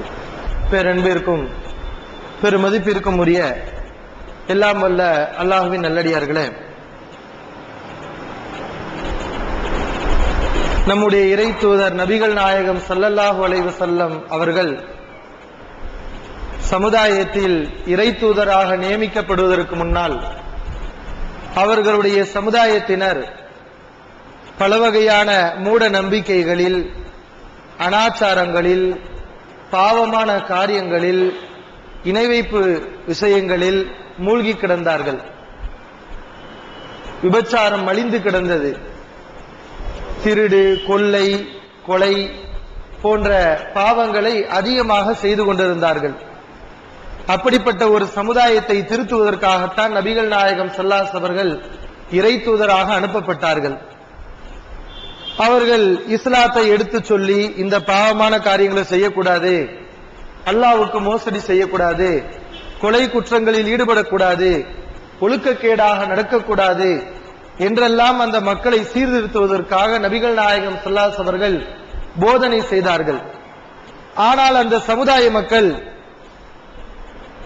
நபி ஸல்லல்லாஹு அலைஹி அவர்களை எதிர்ப்பதற்கு முற்பட்டார்கள். நபி ஸல்லல்லாஹு அலைஹி அவர்களை அழித்து விட வேண்டும், ஒழித்து விட வேண்டும் என்று பயங்கரமான முயற்சியில் ஈடுபட்டார்கள். நபி அவர்களையும் அவர்களை ஈமான் கொண்ட மக்களையும் இந்த பூமியில் இருந்து வேரோடும் வேரடி மண்ணோடும் களைந்து விட வேண்டும் என்று அவர்கள் முயற்சித்தார்கள். நபிகள் நாயகம் ஸல்லல்லாஹு அலைஹி அவர்கள் தன்னுடைய சொந்த ஊரில் எவ்வளவு முயற்சி செஞ்சு பார்த்தாங்க. இந்த எதிர்ப்புகளை எல்லாம் சமாளித்துக் கொண்டு சொந்த ஊரிலே பிரச்சாரம் செய்வதற்கு நபிகள் நாயகம் ஸல்லல்லாஹு அலைஹி அவர்கள் எவ்வளவு முயற்சி செய்தார்கள். ஆனால் அவர்களுடைய கொடுமை தாங்க முடியாமல் ஒரு கட்டத்தில் நபி அவர்கள் தன்னுடைய அருமை தோழர்களுக்கு உத்தரவிடுகிறார்கள், பக்கத்தில் உள்ள மதீனாவிற்கு நாம் சென்று விடுவோம், அங்கு சென்று நம்முடைய கொள்கையை நாம் கடைபிடிப்போம், இஸ்லாத்தை பிரச்சாரம் செய்வோம் என்ற முடிவுக்கு வருகிறார்கள். நபி அவர்களும் அவர்களை ஈமான் கொண்ட அருமை சஹாபாக்களும் தன்னுடைய சொந்த ஊரிலிருந்து மதீனாவுக்கு புறப்பட்டு செல்கிறார்கள். எதிரிகள் அப்பயாவது சும்மா விட்டாங்களா? அப்பையும் பயங்கரமான ஆயுதங்களை தூக்கி கொண்டு, படைகளை திரட்டி கொண்டு மதீனாவிலையும் இவங்களை வாழ விடக்கூடாது, இந்த உலகத்துல இருக்க விடக்கூடாது, உலகத்துல இருந்து இவங்க அழிச்சிடணும் என்று நினைத்து தொடர்ச்சியாக போர் தொடுக்க வந்தார்கள். தன்னை கர்த்தாக் கொள்வதற்காக, இந்த இஸ்லாமிய மார்க்கத்தை பாதுகாப்பதற்காக, இந்த கொள்கையை கடைபிடிக்கக்கூடியவர்கள் உலகத்தில் வாழ வேண்டும் என்பதற்காக நபிகள் நாயகம் ஸல்லல்லாஹு அலைஹி அவர்கள் பல போர்களை சந்திக்க வேண்டிய நிலை ஏற்பட்டது. பத்ரு போர், உஹது போர், முவத்தா போர், பனு முஸ்தலிக் போர், தபுக் போர், ஹந்தக் போர், கைபர் போர், இப்படி பல வகையான போர்களை நபிகள் நாயகம் ஸல்லல்லாஹு அலைஹி அவர்கள் சந்திக்க வேண்டியதற்கு என்ன காரணம்? எதிரிகள் இஸ்லாத்தை இவர்கள் கடைபிடிக்க கூடாது என்று எதிர்த்தார்கள் இஸ்லாமியர்களை. வேற வழி இல்லாமல் நபிகள் நாயகம் ஸல்லல்லாஹு அலைஹி அவர்கள் இந்த போர்களை சந்திக்க வேண்டிய நிலை நிர்பந்தம் ஏற்பட்டது. அதுல முதல் போர் தான் பத்ரு போர். நபிகள் நாயகம் ஸல்லல்லாஹு அலைஹி அவர்கள் எதிரிகளுடன் சந்தித்த முதல் போர் பத்ரு போர். இந்த பத்ரு போர் இஸ்லாமிய வரலாற்றில் முதலில் நடக்கிறது. இது எப்படிப்பட்ட நிலையில் நடக்குது? இஸ்லாமியர்கள் மிகவும் பலவீனர்களாக, எந்த சக்தியும் இல்லாத நிலையில் இருக்கும்போது இந்த போர் நடக்கிறது. இந்த போரில் கலந்து கொண்டவர்களுக்கு மார்க்கத்தில் நிறைய சிறப்பு கூறப்பட்டிருக்கிறது. இந்த ரமலான் மாதத்துல 17வது இரவு நாள் அன்றுதான் இந்த போர் நடக்கிறது. பள்ளிவாசல் எல்லாம் பார்த்திருப்போம். இந்த ரமலான் மாசம் 17வது நாள் வந்துருச்சுன்னா பத்ரு சஹாபாக்களுக்கு மௌலூத் ஓதுறன்னு சொல்லிக்கிட்டு அங்கேயும் கொஞ்சம் பாடல் ஆரம்பிச்சிருவாங்க. அங்கேயும் பாத்தீங்கன்னா இந்த பஜனை பாடல்களை பாட ஆரம்பிச்சிருவாங்க. ஆனா மார்க்கம் இந்த மாதிரி பாட்டு பாடவா சொல்லுது? இந்த பத்ரு போர்ல இருந்து நம்ம பெற வேண்டிய படிப்பினைகள் என்ன, அதை நம்முடைய சமுதாய மக்கள் புரியாமல் இருக்கிறார்கள். இந்த பத்ரு போர் எப்படிப்பட்ட போர், இதுல கலந்து கொண்டவர்களுக்கு மார்க்கம் எவ்வளவு சிறப்புகளை சொல்லிக் கொடுக்குதுன்னா, ஜிப்ரீல் அலைஹிஸ்ஸலாம் அவர்கள் ஒரு முறை நபிகள் நாயகம் ஸல்லல்லாஹு அலைஹி வஸல்லம் வருகிறார். வந்து கேட்கிறார், மா தஅதுன அஹ்ல பத்ரின் ஃபீக்கும், உங்களில் பத்ரு போரில் கலந்து கொண்டவர்களை பற்றி நீங்கள் என்ன நினைக்கிறீர்கள்? பத்ரு போர்ல கலந்துகிட்டாங்கல்ல, அவங்கள பத்தி நீங்க என்ன நினைக்கிறீங்க? எந்த அந்தஸ்தை அவர்களுக்கு நீங்கள் கொடுத்து வைத்திருக்கிறீர்கள் என்று கேட்கிறார். அதற்கு நபிகள் நாயகம் ஸல்லல்லாஹு அலைஹி அவர்கள் பதில் சொல்கிறார்கள், மின் அஃலலில் முஸ்லிமீன், முஸ்லிம்களிலேயே சிறந்தவர்கள் என்ற நிலையை நாங்கள் அவர்களுக்கு கொடுத்திருக்கிறோம். முஸ்லிம்களிலேயே சிறந்தவர்கள் என்ற நிலையை நாங்கள் கொடுத்திருக்கிறோம். அவங்க தான் இஸ்லாமியர்களேயே சிறந்தவர்கள், புனிதர்கள், உயர்ந்த அந்தஸ்தில் உள்ளவர்கள் என்று நபிகள் நாயகம் ஸல்லல்லாஹு அலைஹி அவர்கள் சொல்லி காட்டுகிறார்கள். இந்த செய்தி புகாரியிலே பதிவு செய்யப்பட்டிருக்கிறது. அடுத்து ஜிப்ரீல் சொல்கிறார், கதாலிக மன் ஷஹித பத்ரம் மினல் மலாயிகத்தி, முஸ்லிம்கள்ல மனிதர்கள்ல மட்டும் இந்த சிறப்பு கிடையாது, மலக்குமார்களில் யாரெல்லாம் இந்த பத்ரு போரில் கலந்து கொண்டார்களோ அவர்களையும் நாங்கள் இப்படித்தான் நினைக்கிறோம். வானவர்களையும் பத்ரு போர்ல கலந்து கொண்ட வானவர்கள் இருக்கிறாங்கல்ல, அவர்களை தான் வானவர்களையே சிறந்தவர்கள் என்று நாங்கள் கருதி கொண்டிருக்கிறோம். அவ்வளவு சிறப்பை அல்லாஹ் இந்த போரில் கலந்து கொண்டவர்களுக்கு வைத்திருக்கிறார். ஏனென்றால் முதல் போர், முஸ்லிம்கள் பலகீனமாக இருக்கக்கூடிய நிலை, போர் படை ஆயுதங்கள் எதுவும் இல்லை, நபர்கள் மிகவும் குறைவா இருக்கிறாங்க. இந்த மாதிரி நேரத்தில் இந்த போரில் கலந்து கொண்டவர்களுக்கு இவ்வளவு பெரிய சிறப்பு மார்க்கத்திலே சொல்லப்பட்டிருக்கிறது. எவ்வளவு பெரிய சிறப்புனா, ஒரு முறை நபிகள் நாயகம் ஸல்லல்லாஹு அலைஹி வஸல்லம் பற்றிய ராணுவ ரகசியம் வெளியே கசிஞ்சு அத வெளியில உள்ள எதிரிகளுக்கு அந்த விஷயம் போய் கொண்டிருக்கிறது. ஒரு பெண்மணி நபி ஸல்லல்லாஹு அலைஹி வஸல்லம் பற்றிய ரகசிய தகவல்களை எதிரிகளிடம் சொல்வதற்காக போய் கொண்டிருக்கிறாள். இதை நபி ஸல்லல்லாஹு அலைஹி வஸல்லம் அல்லாஹ் அறிவிச்சு கொடுத்துட்டான். ஒரு பொம்பளை இந்த மாதிரி விஷயத்தை கொண்டு போய்கிட்டு இருக்கிறா, எதிரி நாட்டுக்கு கொண்டு போய்கிட்டு இருக்கிறா என்று அல்லாஹ் அறிவிச்சு கொடுத்துட்டானா, நபி ஸல்லல்லாஹு அலைஹி வஸல்லம் சில சஹாபாக்களை அனுப்பி, இந்த இடத்துல ஒரு பெண் போய் கொண்டிருக்கிறாள், அவளை வழிமறித்து அவளிடத்துல உள்ள அந்த கடிதத்தை புடுங்கிட்டு வாங்க என்று நபி ஸல்லல்லாஹு அலைஹி வஸல்லம் சஹாபாக்களை அனுப்பி விடுறாங்க. இந்த செய்தி புகாரிலே பதிவு செய்யப்பட்டிருக்கிறது. சஹாபாக்கள் போறாங்க. ரசூல் ஸல்லல்லாஹு அலைஹி வஸல்லம் சொன்ன மாதிரி ஒரு பொம்பளை இருக்கிறா, அவள்கிட்ட கேட்கிறாங்க, நீ என்னமோ ரகசிய தகவல் வச்சிருக்கிற, கடிதம் வச்சிருக்க, அதை கொடுத்துரு அப்படின்னு கேட்கிறாங்க சஹாபாக்கள். இவன் என்ன செய்யறா, என்கிட்ட ஒண்ணுமே இல்ல, வேணா செக் பண்ணிக்கோங்கிறா. மூட்டை முடிச்சு எல்லாத்தையும் கொடுத்துட்டா. எல்லாத்தையும் சஹாபாக்கள் அவுத்து பாக்குறாங்க, ஒண்ணுமே இல்ல. சஹாபாக்களுக்கு உறுதி, நபி ஸல்லல்லாஹு அலைஹி வஸல்லம் பொய் சொல்ல மாட்டாங்க. இப்ப குடுக்குறியா இல்ல உன்னுடைய எல்லா ட்ரெஸ்ஸையும் நான் அவுத்துறவா? கடைசியில இப்ப அதுதான், எல்லாத்தையும் செக் பண்ணியாச்சு. இனி நீ கொடுக்கலன்னு சொன்னா அடுத்து உன்னுடைய ஆடையை தான் அவிழ்க்க வேண்டிய நிலை வரும், நாங்க அவிழ்ப்போம் என்று சஹாபாக்கள் சொல்றாங்க. அப்ப இவ என்ன பண்றா, சரி இனிமே நம்ம மறைக்க முடியாதுன்னு சொல்லி கொண்டைய அவுத்து என்ன செய்யறா, கொண்டையில இருந்து ஒரு கடிதத்தை மறைச்சு வச்சிருக்கிறா, மண்டையில வச்சிருக்கிறா. அதை எடுத்து கொடுக்கிறாளா, அந்த கடிதத்தை நபி ஸல்லல்லாஹு அலைஹி வஸல்லம் கொண்டு வரப்படுகிறது. நபி ஸல்லல்லாஹு அலைஹி வஸல்லம் கடிதத்தை எடுத்து படிக்கிறாங்க. படிச்சா யார் அந்த கடிதத்தை போட்டிருக்கிறா, ஹாத்திப் பின் அபி பல்தா என்ற நபி தோழர் தான் இந்த கடிதத்தை எழுதியிருக்கிறார். அவர் பத்ரு போர்ல கலந்து கொண்டவர், முஸ்லிம்கள் படையில இருக்கக்கூடிய ஒரு ஆளு. இவர் இஸ்லாமியர் படையில் இருந்து கொண்டு முஸ்லிம்களை பற்றிய ரகசிய தகவல்களை இணை வைப்பாளர்களுக்கு கடிதமாக எழுதி கொடுத்திருக்கிறார். இதை பார்த்த நபி அவர்களுக்கு அதிர்ச்சி வந்துருச்சு. என்னடா இவர் போய் இந்த காரியத்தை பண்ணியிருக்கிறாரு. அந்த ஹாத்திபை கூப்பிட்டு நபி ஸல்லல்லாஹு அலைஹி வஸல்லம் கேட்கிறாங்க, என்ன ஹாத்திபே, இது என்ன வேலை இது? என்ன வேலையை பண்ணிருக்கிறீங்க? நபி ஸல்லல்லாஹு அலைஹி வஸல்லம் கேக்குறாங்களா? இவர் சொல்றார், அல்லாஹ்வின் தூதரே, மற்ற முஹாஜிர்கள் மாதிரி நான் கிடையாது. மற்ற முஹாஜிர்களுக்கு மக்காவுல சொந்தக்காரங்க இருக்கிறாங்க, உறவினர்கள் இருக்கிறாங்க, நண்பர்கள் இருக்கிறாங்க. இவங்க விட்டு சென்ற சொத்துகள், உறவினர்கள், அதையெல்லாம் அவங்க பாத்துக்கிடுவாங்க. ஆனா எனக்குன்னு சொந்தக்காரங்க யாரும் மக்காவுல கிடையாது. நான் மக்காவுல குடியேறினவன், வந்தேறி. எனக்கு அங்க சொந்தம் பந்தம், இரத்த பந்த உறவுகள் எதுவுமே கிடையாது. அப்ப என்னுடைய சொத்து பத்துகள் மக்காவுல இருக்குது, என்னுடைய உறவினர்கள் இருக்கிறார்கள். அவங்களை நான் எப்படி பாதுகாக்கிறது? இந்த மாதிரி 2-3 விஷயத்தை அவங்களுக்கு நான் சொல்லி கொடுத்தேன்னு சொன்னா அவங்களுக்கு எனக்கும் நெருக்கம் ஏற்படும். அவங்க என்ன செய்வாங்க? என்னுடைய இடங்களை, சொத்துக்களை பாதுகாப்பார்கள். இதற்காகத்தான இந்த காரியத்தை செஞ்ச அப்படின்னு சொல்றாரு. இது பாவம் தான். இவர் என்னத்தான் சமாளிப்ப சொன்னாலும் இது பெரிய குற்றம் தான். ஒரு நாட்டுடைய ரகசியத்தை இணைவிப்பாளருக்கு போய் காட்டி கொடுக்கலாமா? தான் சொத்தை பாதுகாக்கணும், சொத்து கிடைக்கணுங்கிறதுக்காக மார்க்கத்தில் இந்த மாதிரி நடக்கலாமா? இது குற்றம் தான். இப்ப நபி ஸல்லல்லாஹு அலைஹி வஸல்லம் சொல்றாங்க, ஹாத்திப் உண்மை சொல்லிட்டாரு, அவரை விட்டுருங்க அப்படிங்கிறாங்க. உமருக்கு கோபம் வருது. இந்த ஆளை எப்படி விடுறது? இவன் முனாஃபிக்கு, இந்த ஆளு கழுத்தை வெட்டாம விடக்கூடாது. அல்லாஹ்வின் தூதரே, இவனை நான் காலி பண்ணிடுறேன்னு சொல்லி உமர் அலியல்லவங்க ஆவேசப்படுறாங்க. அப்ப நபி ஸல்லல்லாஹு அலைஹி வஸல்லம் சொல்றாங்க, உமரே, அல்லாஹ் பத்ர் வாசிகளை பத்தி சொன்னது நீ கேள்விப்படலையா?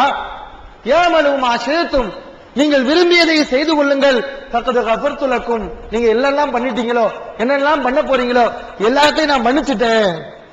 உங்களுடைய பாவங்கள் எல்லாவற்றையும் நான் மன்னித்து விட்டேன், நீ நாடியதை பண்ணிக்கோ என்று பத்ர்ல கலந்து கொண்ட மக்களை பார்த்து அல்லாஹ் சொல்லி இருக்கிறானே. அவங்க அடுத்து என்ன பாவத்தை செஞ்சாலும் அல்லாஹ் அதை மன்னிச்சுட்டானே. இவர் பாவம் தான் பண்ணி இருக்கிறாரு, அல்லாஹ் மன்னிச்சுட்டானே, இவரை போய் நீ எப்படி கொல்லுவ என்று நபி ஸல்லல்லாஹு அலைஹி வஸல்லம் சொல்லி காட்டுறாங்க. அப்பதான் குர்ஆன் வசனம் இறங்குது, இறை நம்பிக்கையாளர்களே, இறை மறுப்பாளர்களுடன் ஒட்டி உறவாடாதீங்க, இந்த மாதிரி ரகசிய விஷயங்களை சொல்லி கொடுக்காதீங்க என்று அல்லாஹ் என்ன செய்யறான்? வசனத்தை இறக்குறான். அப்ப இந்த பத்ர் போர் எப்படிப்பட்ட போரு? எவ்வளவு பெரிய பாவத்தை செஞ்சிருக்காரு. இதே காரியத்தை பத்ர்ல கலந்து கொள்ளாத வேற ஒரு ஆளு செஞ்சிருந்தாருன்னா அவருக்கு கொலைதான், மரணம் தான் அவருக்கு தண்டனை. அவ்வளவு பெரிய பாவம், ராணுவ ரகசியத்தை வெளிக்காட்டுறது. அந்த மாதிரியான ஒரு பாவத்தை செய்தும் கூட அதை நபிகள் நாயகம் ஸல்லல்லாஹு அலைஹி வஸல்லம் மன்னிச்சு விட்டுருங்க என்று சொல்கிறார்கள் என்றால் அதற்கு ஒரே காரணம், இவர் பத்ர் போர்ல கலந்து கொண்டார் என்பதுதான்.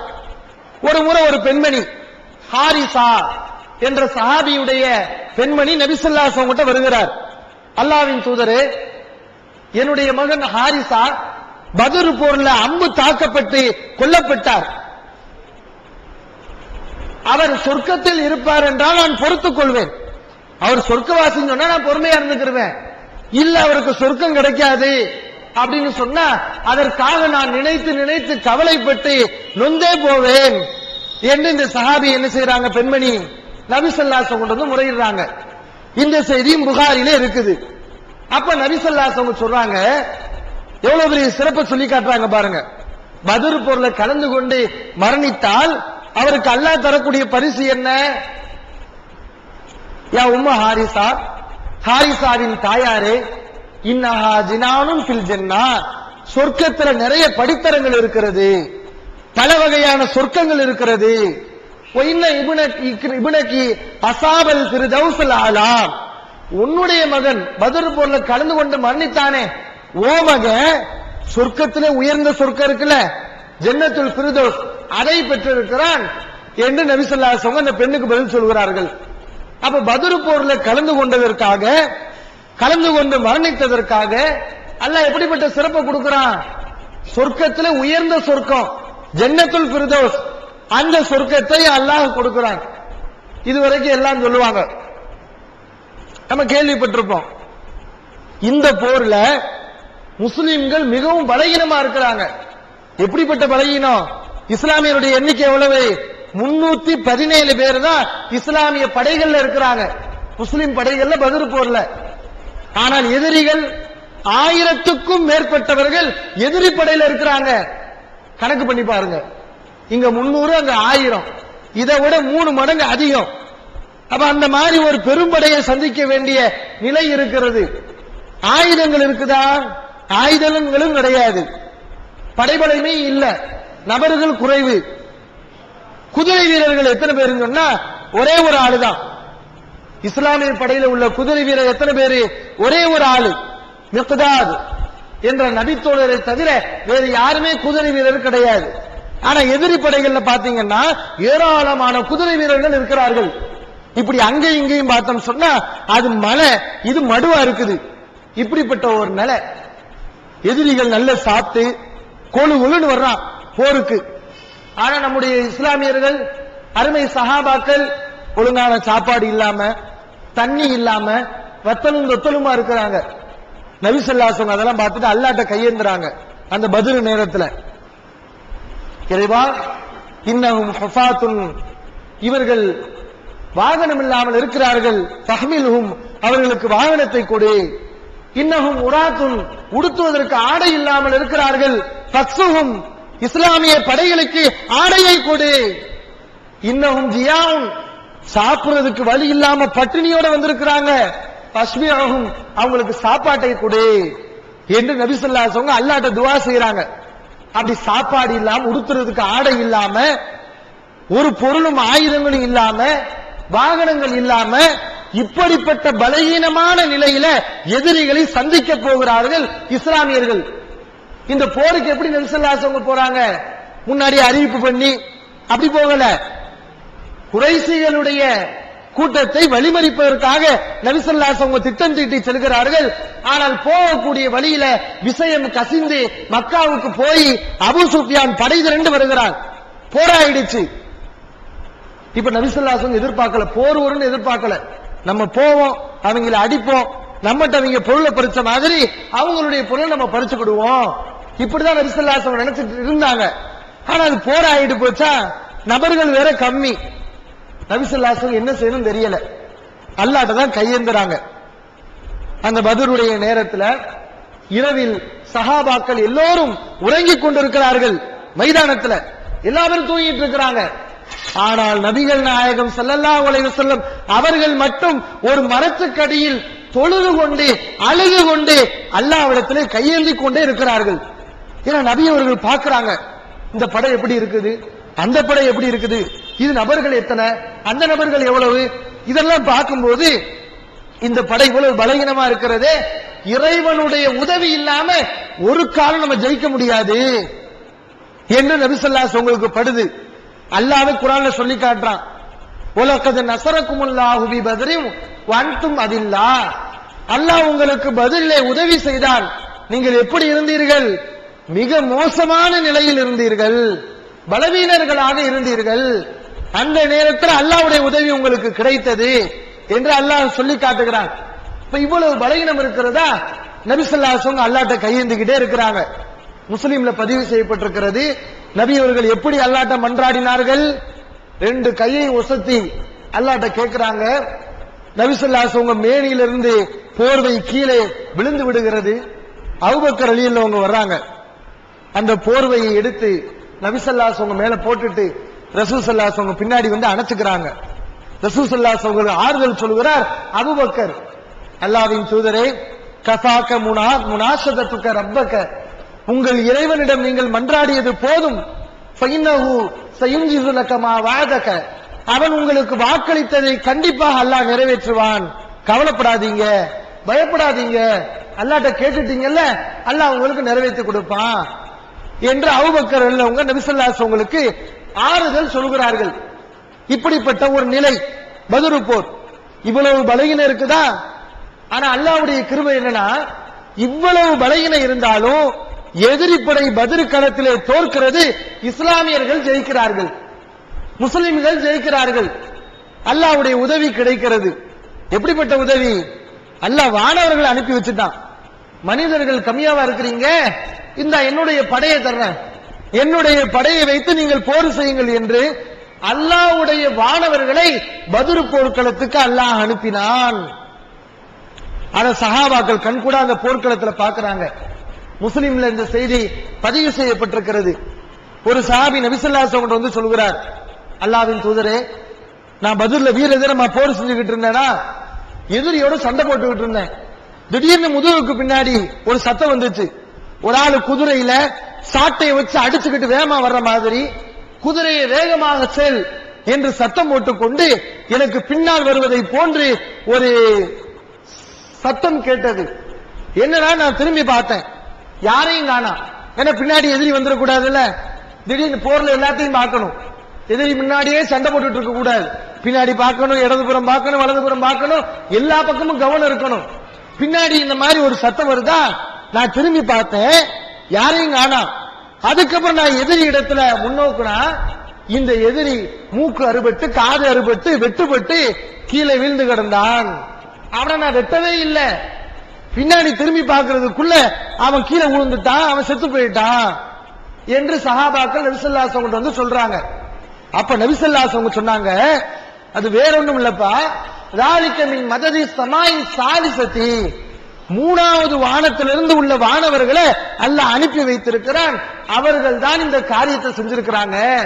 நீ சண்டை போட்ட, அல்லாஹ்வுக்காக நீ தியாகம் செய்ய முன் வந்த, அல்லாஹ் தன்னுடைய படையை அனுப்பி நீ செய்ய வேண்டிய வேலையை வானவர்கள் மூலம் அல்லாஹ் செஞ்சுட்டான் என்று நபி ஸல்லல்லாஹு அலைஹி வஸல்லம் சொல்லக்கூடிய காட்சியை பார்க்கிறோம்.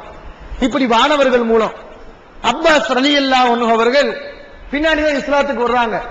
இந்த பத்ர் போர்க்களத்துல அவங்க எதிரியா தான் இருக்கிறாங்க. எதிரி படையில இஸ்லாமியர்களுக்கு எதிராக போர் செய்யறாங்க.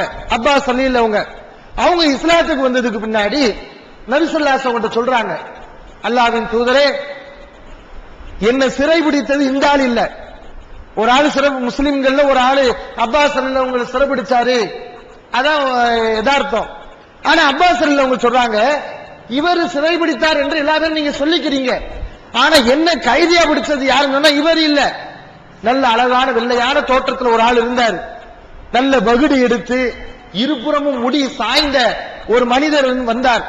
அவர்களுடைய குதிரை கருப்பும் வெள்ளையும் கலந்த குதிரையாக இருந்தது. அவர் தான் என்ன பிடிச்சாரு, ஆனா இவர் பிடிக்கல அப்படின்னு அப்பாஸ் ரலியல்லாஹு இஸ்லாத்துக்கு வந்ததுக்கு முன்னாடி சொல்றாங்க. இவர் என்ன சொல்றாரு, அல்லாஹ்வின் தூதரே, அல்லாஹ் மேல சத்தியமா நான் தான் இந்த ஆளை பிடிச்சேன், இவர் பொய் சொல்றாரு அப்படிங்கிறாரு.